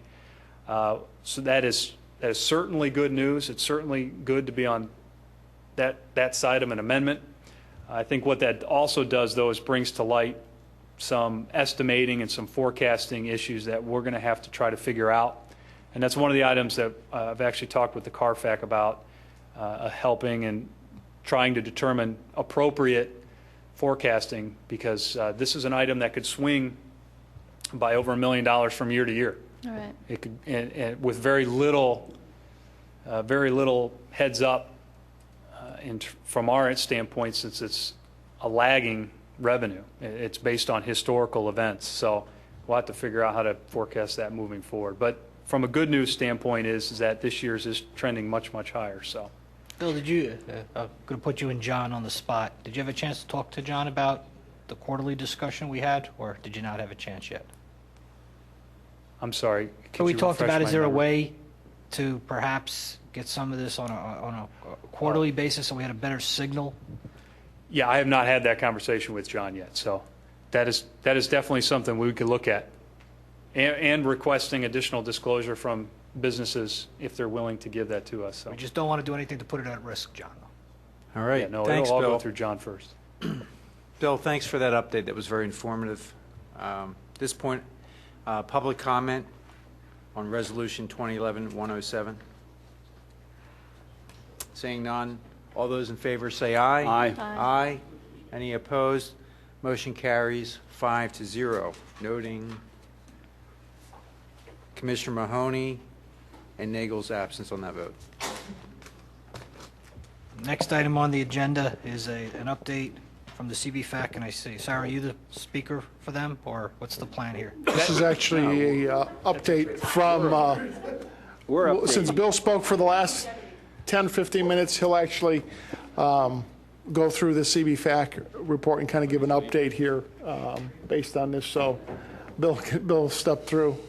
kind of the recommendation where we are with each of those. Thank you. I'll try to talk at a different pitch because I don't want to put everyone to sleep. And half the people just got up, walked out of the room, so I don't know if it's my voice or just sick of hearing me. One of the things, and actually it's ironic that it came up in the survey result, well, not ironic, it's appropriate that it came up in the survey results, is doing a better job administratively of keeping the residents up to date on where the 62-ish recommendations that were made by the CB-FAC last year, where the administration is in tracking those. To that end, we prepared a narrative report. It's not real quantitative, it's more qualitative at this point, but it identifies all the different recommendations that were made by the CB-FAC last October 15th and provides an update on where we are with a lot of those now. So my understanding is I will step through these. Do we have a copy of that? Yeah, we'll make that available on the website as well, so you'll be able to review that. But if you just want to step through them real quick, Bill. And there was not a copy available for the packets as I put the final touches on this over the weekend and this morning. So if Jim, if you could pull my monitor back up, I have it on the monitor. So as I mentioned, one thing that'll be added to the top of this report is when the recommendations were originally reported or submitted to the board and the various updates that have taken place. So as part of the 2011 budget process, we did include in the budget updates. So this is an update on that. And as mentioned, in our effort to try to do a better job to track where we're at with the ones that we can track is to do this on a quarterly basis and get it out to the public that way. There were different categories of recommendations made by the CB-FAC in their report, which is still available on the township's website, is to sell selected township-owned land which either serve no or minimal marginal public purpose. The update really there is that this is a board decision. This is part of a larger planning decision. Our update here is this is part of the request for qualifications that the board authorized us to proceed with tonight, is to retain a firm that can start putting the pieces in place to evaluate whether this is something that the board wants to proceed with or not. And actually, I'll jump ahead a little bit because there's a number of recommendations under land management that all address an inventory of our land that came up in the survey. That was certainly demonstrated by the CB-FAC last year as something that the township is lacking and needs to do. So that's another component of that service that we'd be asking for. So that what the board approved tonight to give us authorization to go out and get qualifications is meant to address a lot of those land-related accounting, fair market value, inventory, those types of recommendations. The second recommendation is adequate resources to be committed to ensure adequate and timely collection of Act 511 mercantile and business privilege taxes. The board adopted or approved the acquisition of software in July. We are working on an implementation that will hopefully proceed next month with training. We hope to be up and running by early December. The benefits of the software, as we demonstrated during the public discussion of why that's a good idea, is there will be online payment opportunities for taxpayers, more current data, as well as efficiencies in administering the process by eliminating double entry and database crashes that we experience on a daily basis. Negotiate a payment in lieu of taxes with the 3 universities or colleges there. The township is currently in discussions with all 3 on a variety of service and other relationship programs on that item, but the discussions are ongoing.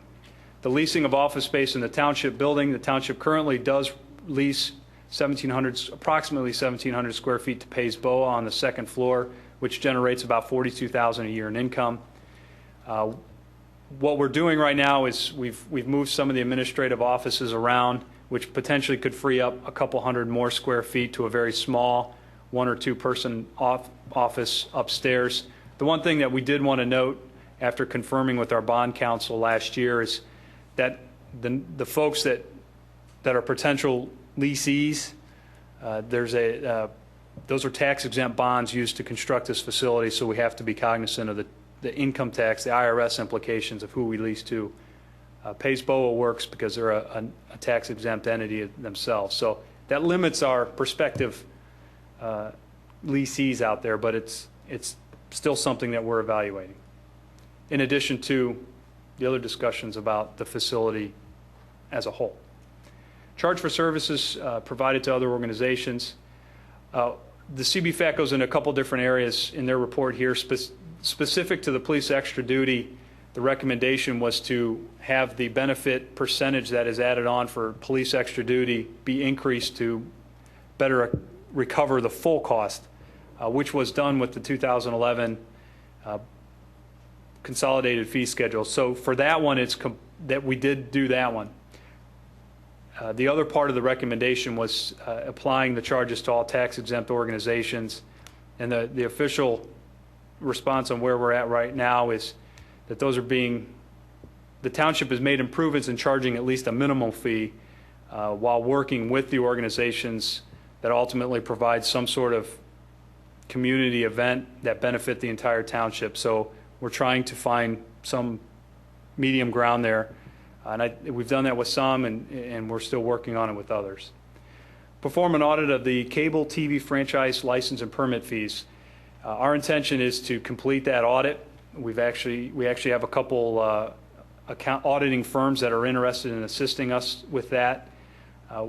We would like to move forward with that at the conclusion of the ongoing franchise agreement negotiations with Comcast. So we want to complete that first, get the franchise agreement in place, and then we'll proceed with the audit. That will be on any firm that has a franchise fee, not just Comcast. The increased youth sports program field maintenance fee for non-resident participants. This is something that we intend to address as part of the 2012 budget and fee schedule. A lot of this is tied closely to where we ultimately end up with the school grounds maintenance.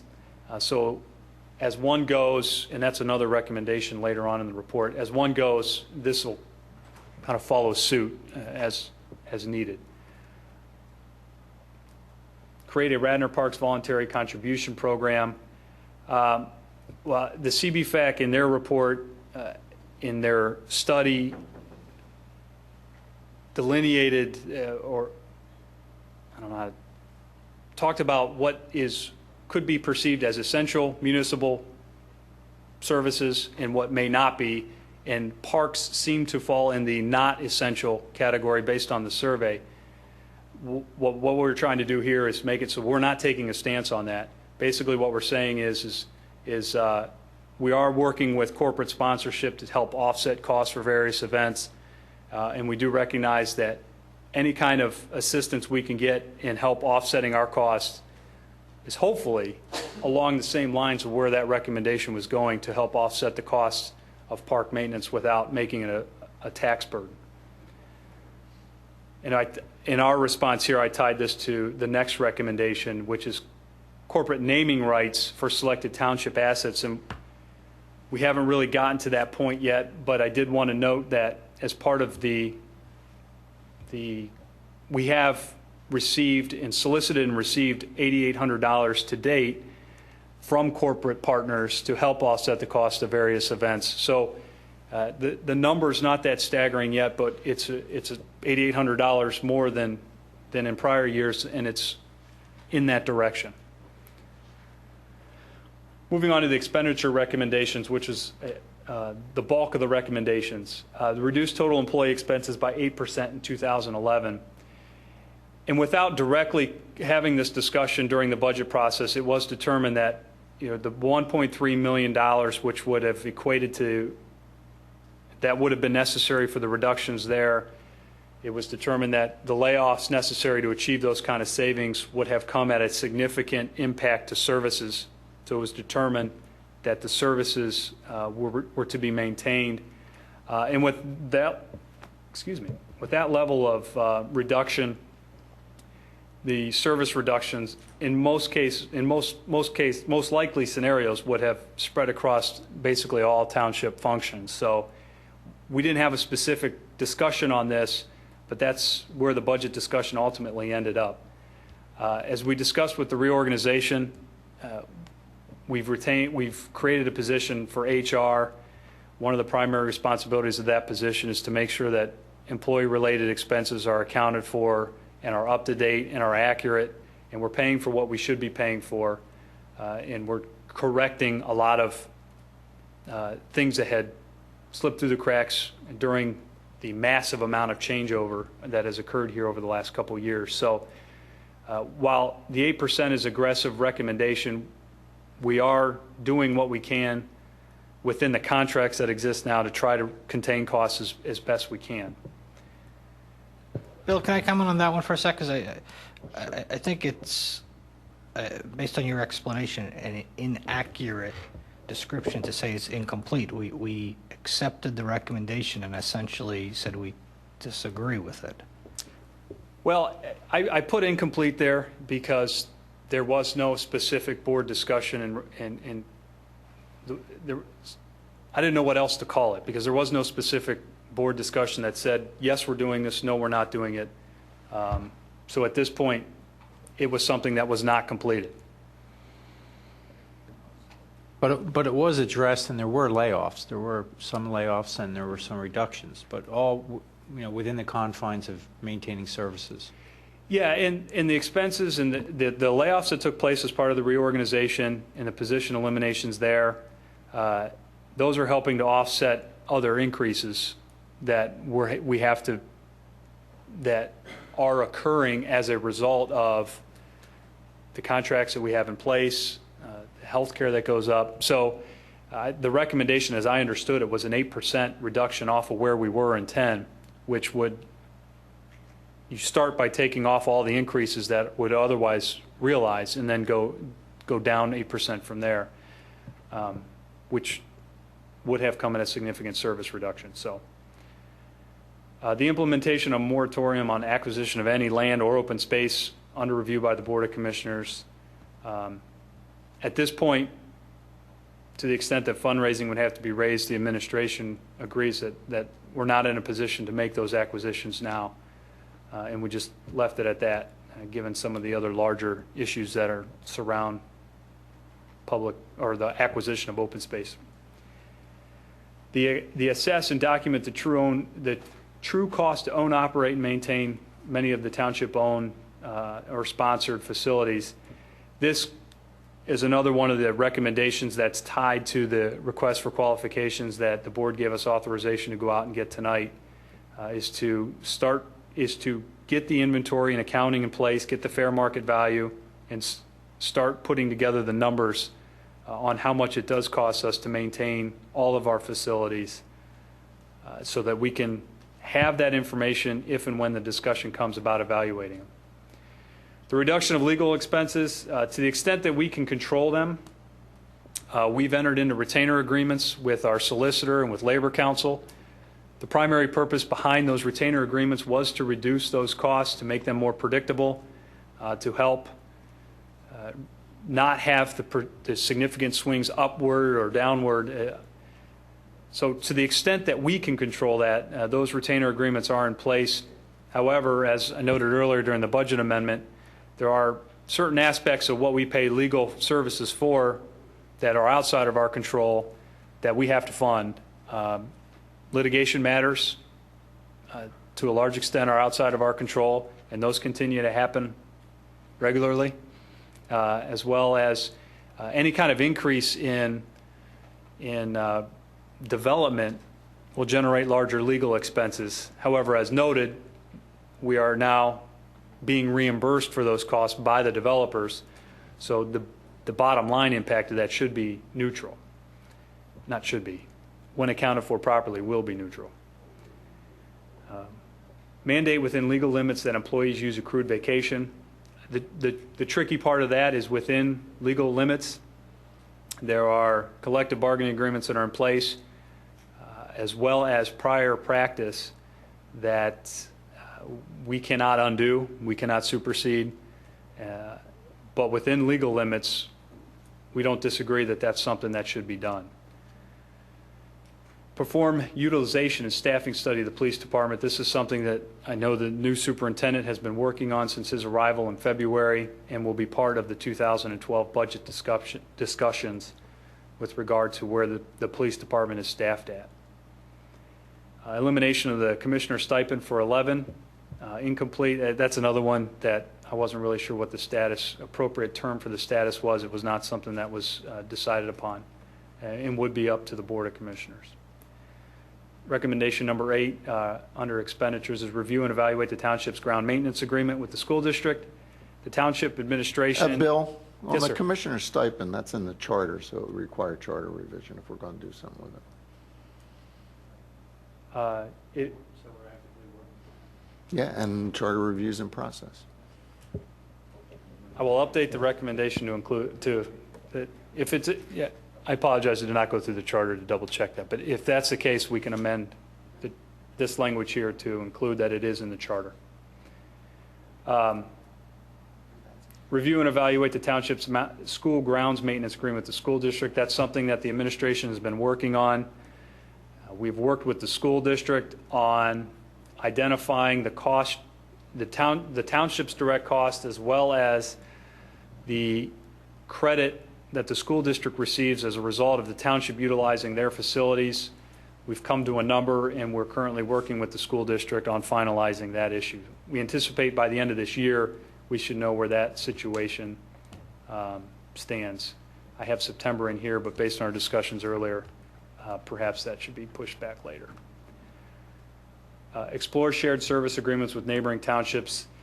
We've reached out to a couple of our surrounding communities on various items and had preliminary discussions. Right now, we're just trying to identify where those might make sense. So this one is ongoing with no real hard dates for completion or real substantive updates because we're yet to really identify where that would be beneficial.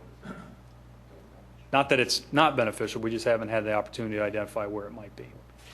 Review funding of community groups. We noted in here that with the 2011 budget, the township's contribution to all the community groups was reduced. And this $13,000 savings excludes the library, which is identified in the next recommendation. But as far as future funding, that'll be up to the Board of Commissioners to decide throughout the budget process. Freeze funding for the Radnor Memorial Library for 2011. For the 2011 piece of that recommendation, that was actually complete. The board elected during the budget process to reduce their funding this year by 10%. So future funding will be determined by the board, similar to the other other organizations during the budget process. Evaluate the parks and recreational programs that do not meet expenses. This one, for the portion that is labeled as complete, is that the recreation programming director has gone through and done a full accounting of all the programs that the township has or offers. We have verified that the rates that we are charging to participants cover 100% of those direct expenses. Where we didn't have good information, we're working on completing those, is on the indirect expenses to cover overhead. And now that we have an idea of the school district, the cost of the school district facilities and where that agreement ends up, our goal is to cover 100% of the full absorption costs in 2012 with recreation programming. Review status of government public access channels. One item that we identified that we did do in 2011 with regard to this comment is implement an additional section of the fee schedule that allows the township to recover costs associated with outside use of our technologies, but specific to the overall operation of the government access channels and the township's contributions to Radnor Studio 21, that's still under further review and discussions. It should be noted as well that that's closely tied to the Comcast franchise negotiation that's currently ongoing. Performing an energy audit, that's under review. This is one item that we'd like to include in 2012 and we'll look to do with the conjunction with assessing the true cost to own when we do some of the utility analysis on how much it costs to own and operate these facilities. is to do a contingency-based audit as recommended by the CBFAC to try to identify some savings there. Reduce usage of township vehicles. With specific regard to employees having township vehicles available to use for commuting purposes, that number has been addressed and dropped down to 4 positions that have that now. Those 4 positions are identified in the vehicle policy that was distributed on July 25th, and that we hope that we get board approval or review and discussion on the 26th on that. That number is down from over 20 vehicles a few years ago down to the 4 now. Those 4 individuals are those who are required to respond immediately to an incident anywhere in the township. So they would be required to respond from here, from home, from anywhere that that vehicle is at. They would have to respond, and those vehicles have to have the equipment necessary for them to respond and be able to be productive at that scene. So barricades, safety equipment, those kind of things as well. Another aspect of this recommendation on an ongoing basis is looking at our fleet, making sure that we have the right vehicles for certain positions. If there's the opportunity where we're currently using an SUV, if there's a smaller vehicle that has better gas mileage, that makes more sense of putting those employees in those vehicles versus having a lot of SUVs, and using a more pooled approach for shared vehicles between departments, instead of each department having their own vehicle. So those are items that are being looked at on a more global scale with our fleet review. Rely on citizens groups instead of hiring consultants. The township continues to work with all of its 19 volunteer boards and committees on an ongoing basis.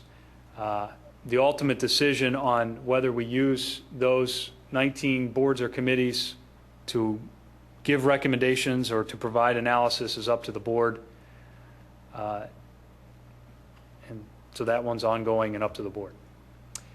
Perform an audit on purchases to ensure sales tax are not paid. This is another contingency-based audit that we agree that we should proceed with, and it's something that we'll include for 2012.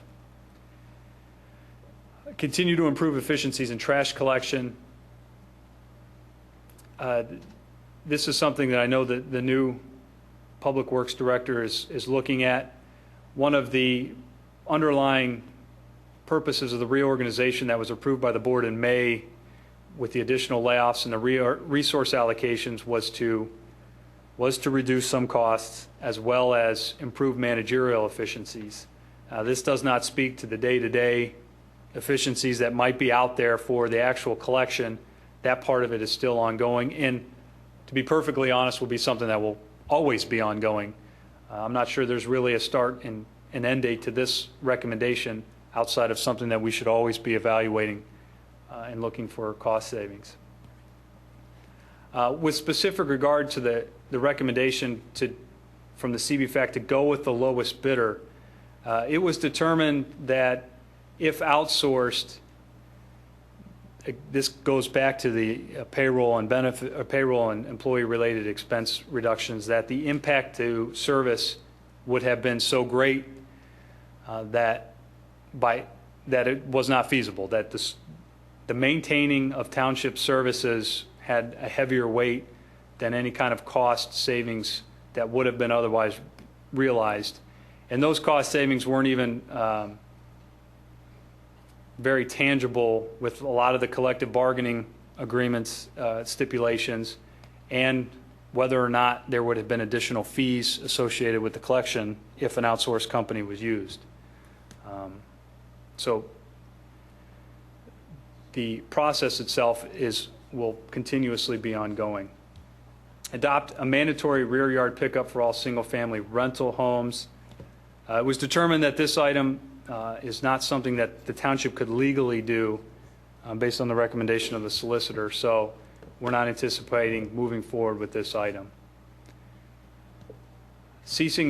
Cease to operate the Willows Mansion at a loss by the end of 2011. The township has had discussions with many different outside entities that may be interested in taking over a portion or all of the mansion activities with the ultimate goal of eliminating any kind of general fund subsidy beginning in 2012. Those discussions have been ongoing for the better part of a year now. And so we anticipate that hopefully in 2012 we have some idea on the long-term plan for that. But the goal would be to eliminate any of the general fund transfers, which would, in essence, make that at least a break-even operation and comply with this recommendation. Debt management recommendations. Proceed with refinancing the 2002 bonds and monitor markets for additional refinancing opportunities. The status is complete and ongoing with this one. Complete from the standpoint that we did proceed with the refunding at the end of last year, November of last year, which will result in savings to the township of over $1.2 million. And that $1.2 million will be spread out over the next 4 years. In addition, and just as importantly, as part of the recommendation, is that we work on a continuous basis with PFM and Gordon Walker to identify and look for opportunities for refinancing similar to the one that came up last year. Those we can only do within bond call restrictions or things that are built into the bonds as they are. We can only refund when they're callable. So we are continuing to look at that on an ongoing basis. Bill? Yes, Excuse sir. me. In the essence of time, Yeah. would you consider giving the second half of this presentation at the next meeting? I would, if that's what the board because I would think like. we're losing, unless, I know a lot of you are here for this, but I think it's very late. It's almost 11. We still have more business to go through. And I see a lot of people yawning and Well, what I can do, falling asleep here. if the board doesn't disagree, what I can do is I'll do a separate taping through the 411, Oh. and we can publish that, which will basically be this same conversation. We can air it on the government access channel. This report itself will be published to the website tomorrow, and I can distribute it by email to all of you. And then we can determine if you want me to complete it at the next meeting. I'd be more than happy to. If we think that doing the special show on the access channel would be sufficient, I could do that as well. Appreciate it. Yes. Sure, yeah, we can have some public comment on the findings. Yeah, and I'm sorry, if anyone objects, just let me know. No, not at but all. I don't think our group actually does not getting very object. Sarah Armstrong, Radnor resident, chair of the committee last year. Thank you very much for doing this. This is fantastic. This is the first time that the group has seen it. I'd like to digest some of it, and there are definitely a few points of clarification we would make, and I want to address just one of those very, very briefly right now. The one of the recommendations on the 8% reduction in employee costs, we were very, very careful not to recommend any sort of certain number of staff layoffs. It was an overall goal, which would include all kinds of benefits and such. So I just wanted to make that clear that we were, the group specifically did not recommend just laying off a whole bunch of people. And then the only other thing is the sales tax audit. There is a statute of limitations on that. So the goal was to try to look at all the construction bills to make sure we weren't paying sales tax. So I believe it's a 3-year look-back statute. So you may want to pull that activity up. But we look forward to reading them tomorrow on the web, and those of us who can attend in 2 weeks will come back and maybe have some feedback. But thank you so much to the board and to staff for addressing them. Really appreciate it. Thanks. Thank you. Mr. Chairman, just real quick. Yes. In the responses, I'll amend, if there's any implication that the CBFAC was recommending those layoffs, I'll change the wording to reflect that, because it is pretty clear in there that they are not recommending the layoffs. It was administratively, we determined that the only way to achieve an 8% reduction was to lay off. So I'll make that clear, because Sarah's exactly right. They did not come out and make those kind of recommendations. Okay, so we'll consider the report update a living document at this point, and by the next meeting, we'll be all happy with the wording. and the board will have a chance to read through it. We haven't received a copy either, so thank you. That's it for Finance and Audit. Thank you, Commissioner Higgins. Commissioner Nagel, Parks and Recreation. The only thing I'll report is that Hurricane Irene was pretty devastating to our facilities. The Radnor Trail, as you all know, ended up being closed for quite a few days as we did extensive tree work. If you go into the Willows right now and come in the access road by the pond, there is a, what is that, about 150-foot tall tree that's down, Steve? Many of our parks have that. The metal bridge in Skunk Hollow had a tree fall on it. That tree's been removed, but the bridge is damaged and needs to be assessed for safety. There was a Boy Scout bridge in Sawmill that was washed away. If you look at some of the ball fields, there was some pretty significant erosion. So it was not, that storm was particularly cruel to our Parks and Rec facilities. And that's all I have. Thank you, Commissioner Nagel. Under Personnel Administration, we have the announcement of Melissa Kahn is being appointed to the position of Expenditure Coordinator. Is that right? Actually, no. Or is that a wrong? That's a wrong. I apologize. If you'll permit me? No, please go. Yes. We're happy to announce that Mr. Benjamin Cooper is going to be appointed the replacement expenditure coordinator. Mr. Cooper works with the township on a part-time basis as a meter enforcement employee. He's someone who has put himself through college, has an undergrad, and has also comes with a master's degree in public administration. The process included a 3-phase interview where we interviewed as many as 9 different candidates and narrowed the field down each time. Candidates were required to do a homework assignment with specific tasks that they'd be required to do in this job. So we are happy to have Ben on board, and he started today, and so that's one position in the Finance Department we're happy to have refilled. So my apology. Melissa was the expenditure coordinator. Well, acting. Melissa's new role in the reorganization will be the contracts and bid coordinator. Striking out here. So she will be working very closely with the expenditure process. She'll be making sure that we comply on the contracts and bid end.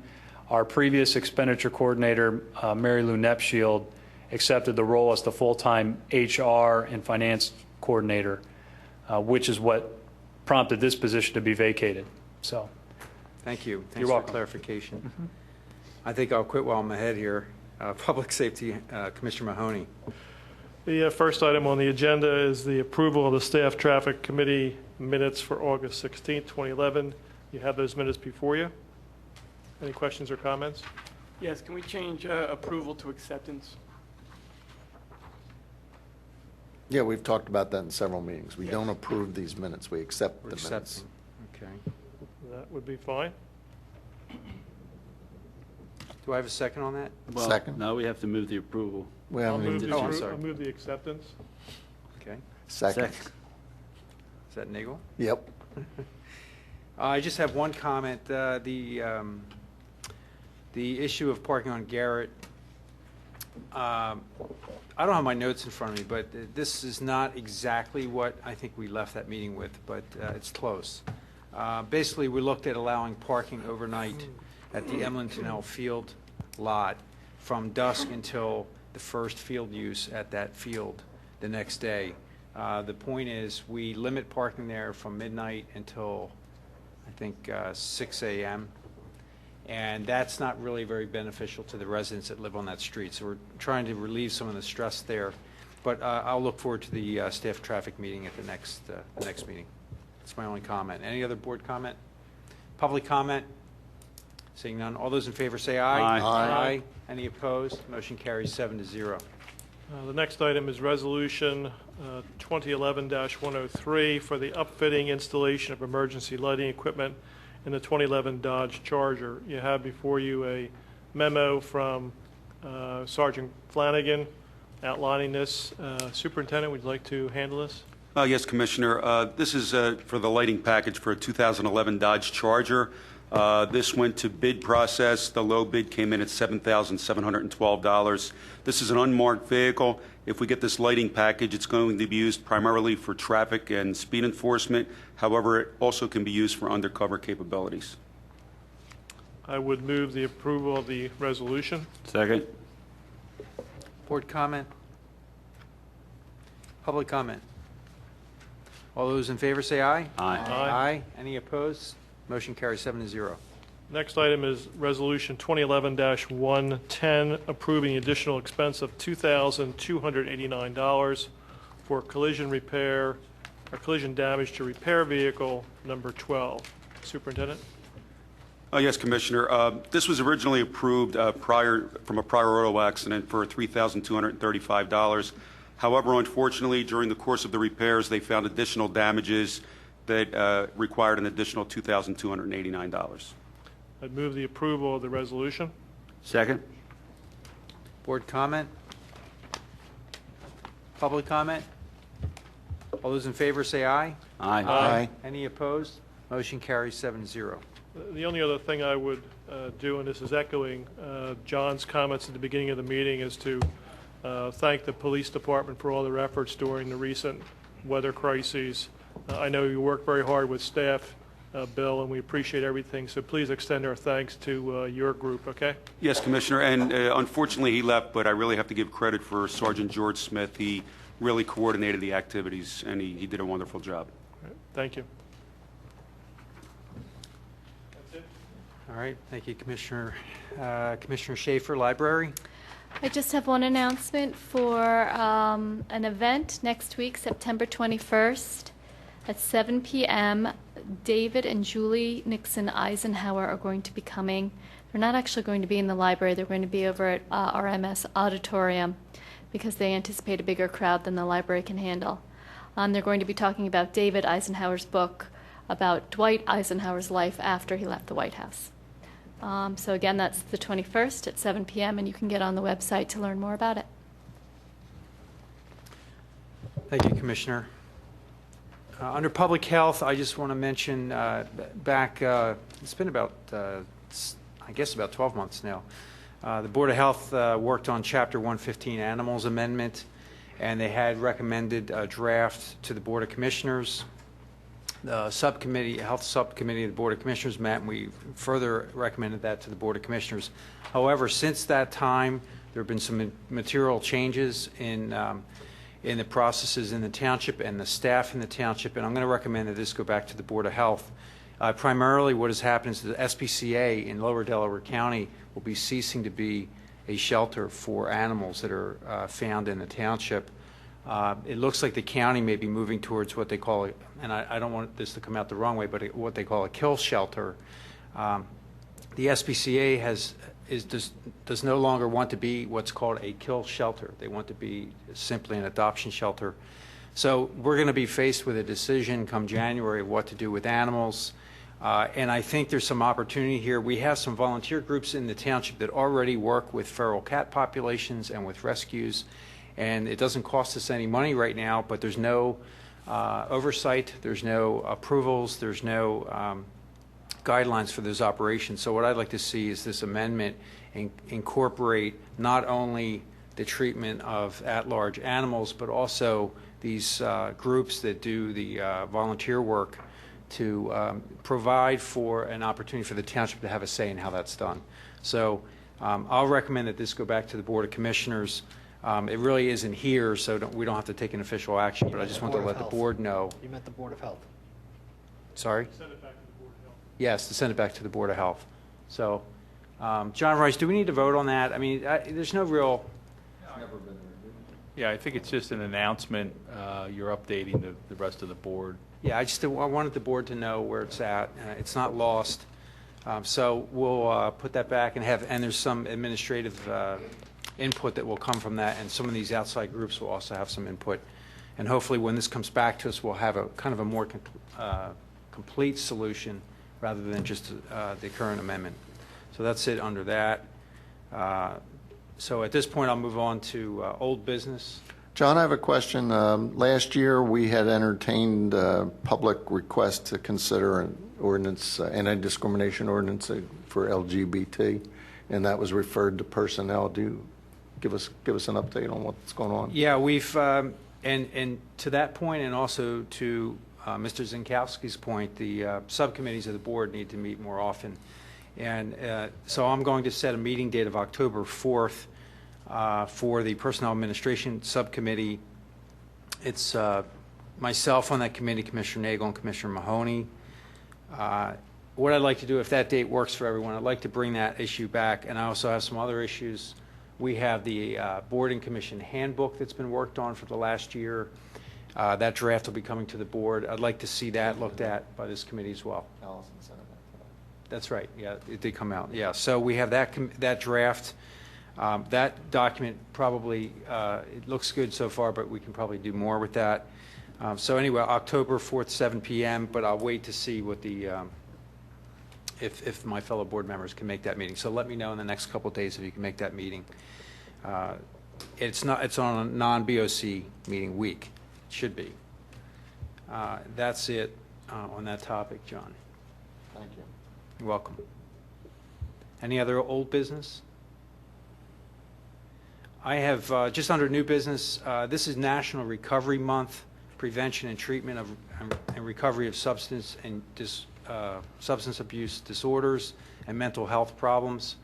SAM HSA is a division of the federal government that's running a program.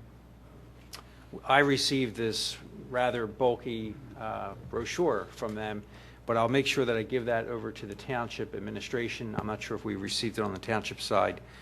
This is something, these are resources that are available to the public from the federal government, but they're using local governments to help get the word out. So we'll have more information on that by the next meeting. That's all I have under new business. Any other new business? Yeah, I have one item. There was a fire at Chili's a few weeks back, and while it's very unfortunate, there is an opportunity to, there's a stormwater problem in that area. And if we can get, what I'd like to do is get the engineer and the Public Works Director in early with the engineer from Chili's, so that rather than them providing us a design and us saying, you know, this is what we can do to solve the problem in the neighborhood behind it, we reach out to them now so that their initial development or their initial proposal has the things in it that we want. Is the plan to rebuild? Yes, that's my That was the understanding. most important question I got about the whole thing, and Bob, And I was going to make sure Bob said I'd that. also like the solicitor involved, because there's going to be some unique aspects of the trigger that would trigger our stormwater requirement, correct? Because it was a fire, so it's untraditional redevelopment. So do I need a motion for that, Bob or John, or can we just proceed with that? You want to authorize the engineer, the solicitor, to... And the Public Works Director to be engaged in the process for the redevelopment of Chili's prior to it coming to us as a redevelopment proposal, so that we can get the stormwater improvements into it. Yeah, that would make some sense to do a motion. I mean, we would probably be involved anyway, Don, or Yeah. at All least right, the so other... I motion that our engineer, our Public Works Director, and our solicitor engage representatives of Chili's to be proactive about including stormwater improvements in the redevelopment. Second. Any other board comment? Any public comment on that motion? Seeing none, all those in favor say aye. Aye. Aye. Any opposed? Motion carries 7-0. Okay, that's it for new business. Public participation.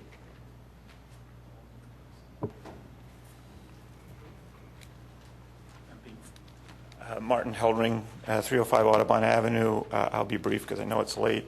I didn't get up quickly enough on the CBFAC commentary, so I want to also share Sarah's comments and thank the Township for the report. I'm looking forward to reading the rest of it. I have a couple recommendations.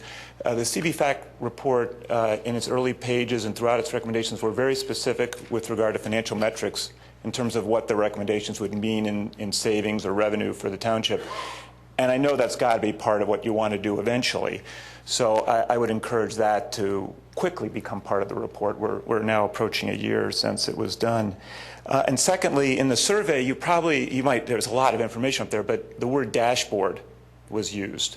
It's a common vehicle in my world. People feel comfortable with it. It's a nice, easy snapshot of what's happening with an effort. Now, if there was a dashboard for this, it might look something like this. Here's how many recommendations we have from CBFAC. Here's how many we've completed. Here's how many we're still working on. Here's the financial savings or revenue associated with each of them, and here's what we actually achieved. So, I don't remember what the bottom number was, but let's say it's $10 million. Are we at 1 million, 2 million, 3 million? Where are we? That would be very valuable for taxpayers to look at rather than reading through 28 pages. Many people won't read through all that. But if they had a little dashboard, color is usually very good. They will look at that and get a good feel of what's happened with regard to CBFAC. So I'd recommend that. With regard to the survey, we didn't really have, is it not common to have commentary? There was no resolution, so is it not part of the process normally to have public participation during something like that? Well, this is it. Really. This is it, Yeah. okay. We didn't have a vote, so I didn't have to call. Okay. Yeah. So I had, I've been up here many times speaking about Ardrossan and open lands and encouraging you when you're going out to the taxpayers to provide the proper context for this decision, because I know there's a lot of interest around it. So I was particularly interested, and Tom, I should stop and say thank you for sitting through the last 3 hours that didn't really pertain to this. But question 12, how supportive are you of use of public dollars to purchase open lands? Very supportive is 42%, somewhat supportive 25%, so that's 67%. With no context whatsoever, 67% said yes. Question 13 was, how supportive would you be if your tax went up $129? And look, that's just one screen, one piece of context. I would argue it's probably the most benign. $129 doesn't sound like a lot. And look what happened. Very supportive went from 42 to 20. Somewhat supportive went from 25 to 10.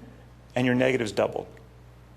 Now start layering on, we're running a deficit, we've increased taxes, we don't really know what we have today, we already have a lot of open lands. I mean, all the other things we've talked about that you could have in terms of context, and where would those numbers go? So I just want to make sure that you saw that in those two questions. And then I'll pose a question. I don't know if we're allowed to do that, but to Tom, there were two comments when we were here last. The financial metrics, when I do these kind of things, I'm accustomed to using financial metrics that are consistent. And in the questions, you probably recall when we talked about senior citizens in the library, there were big ticket numbers, I think $1 million in the library and $130,000 on senior citizens. When we talked about open lands, it was $129, only the individual dollars. So that seemed unusual to a lot of us, that the questioning changed in terms of the use of financial metrics. Now, I don't know if you want to speak to it, it's late, but I know there's a lot of interest, and you're only here once, I assume. So that would be helpful, at least for me. Thank you. Yeah, this is, this is public comment, but you raise questions. Please send your questions to the manager, and then maybe as the final report is given out to us, we'll get some results for you. I appreciate the question, though. Sorry. Okay, any other public comment?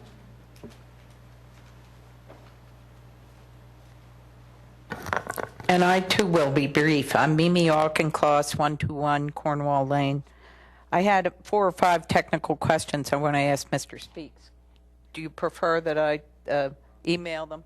Yes, we would prefer that, just because of the late That's hour. okay. That's You may okay. not be prepared And other to than answer. that, I'm not going to make any other comments. I reiterate or I incorporate by reference what I said when I was here the last time. And I do want to point out that I have learned that it would cost you only about $400 to put this referendum on the open space on the ballot, not $14,000 for a public opinion survey, and then all the angst that you're going through evaluating what the position is. Thank you very much. Any further public comment? Move we adjourn. Do we have a second? Second. All right. We're adjourned.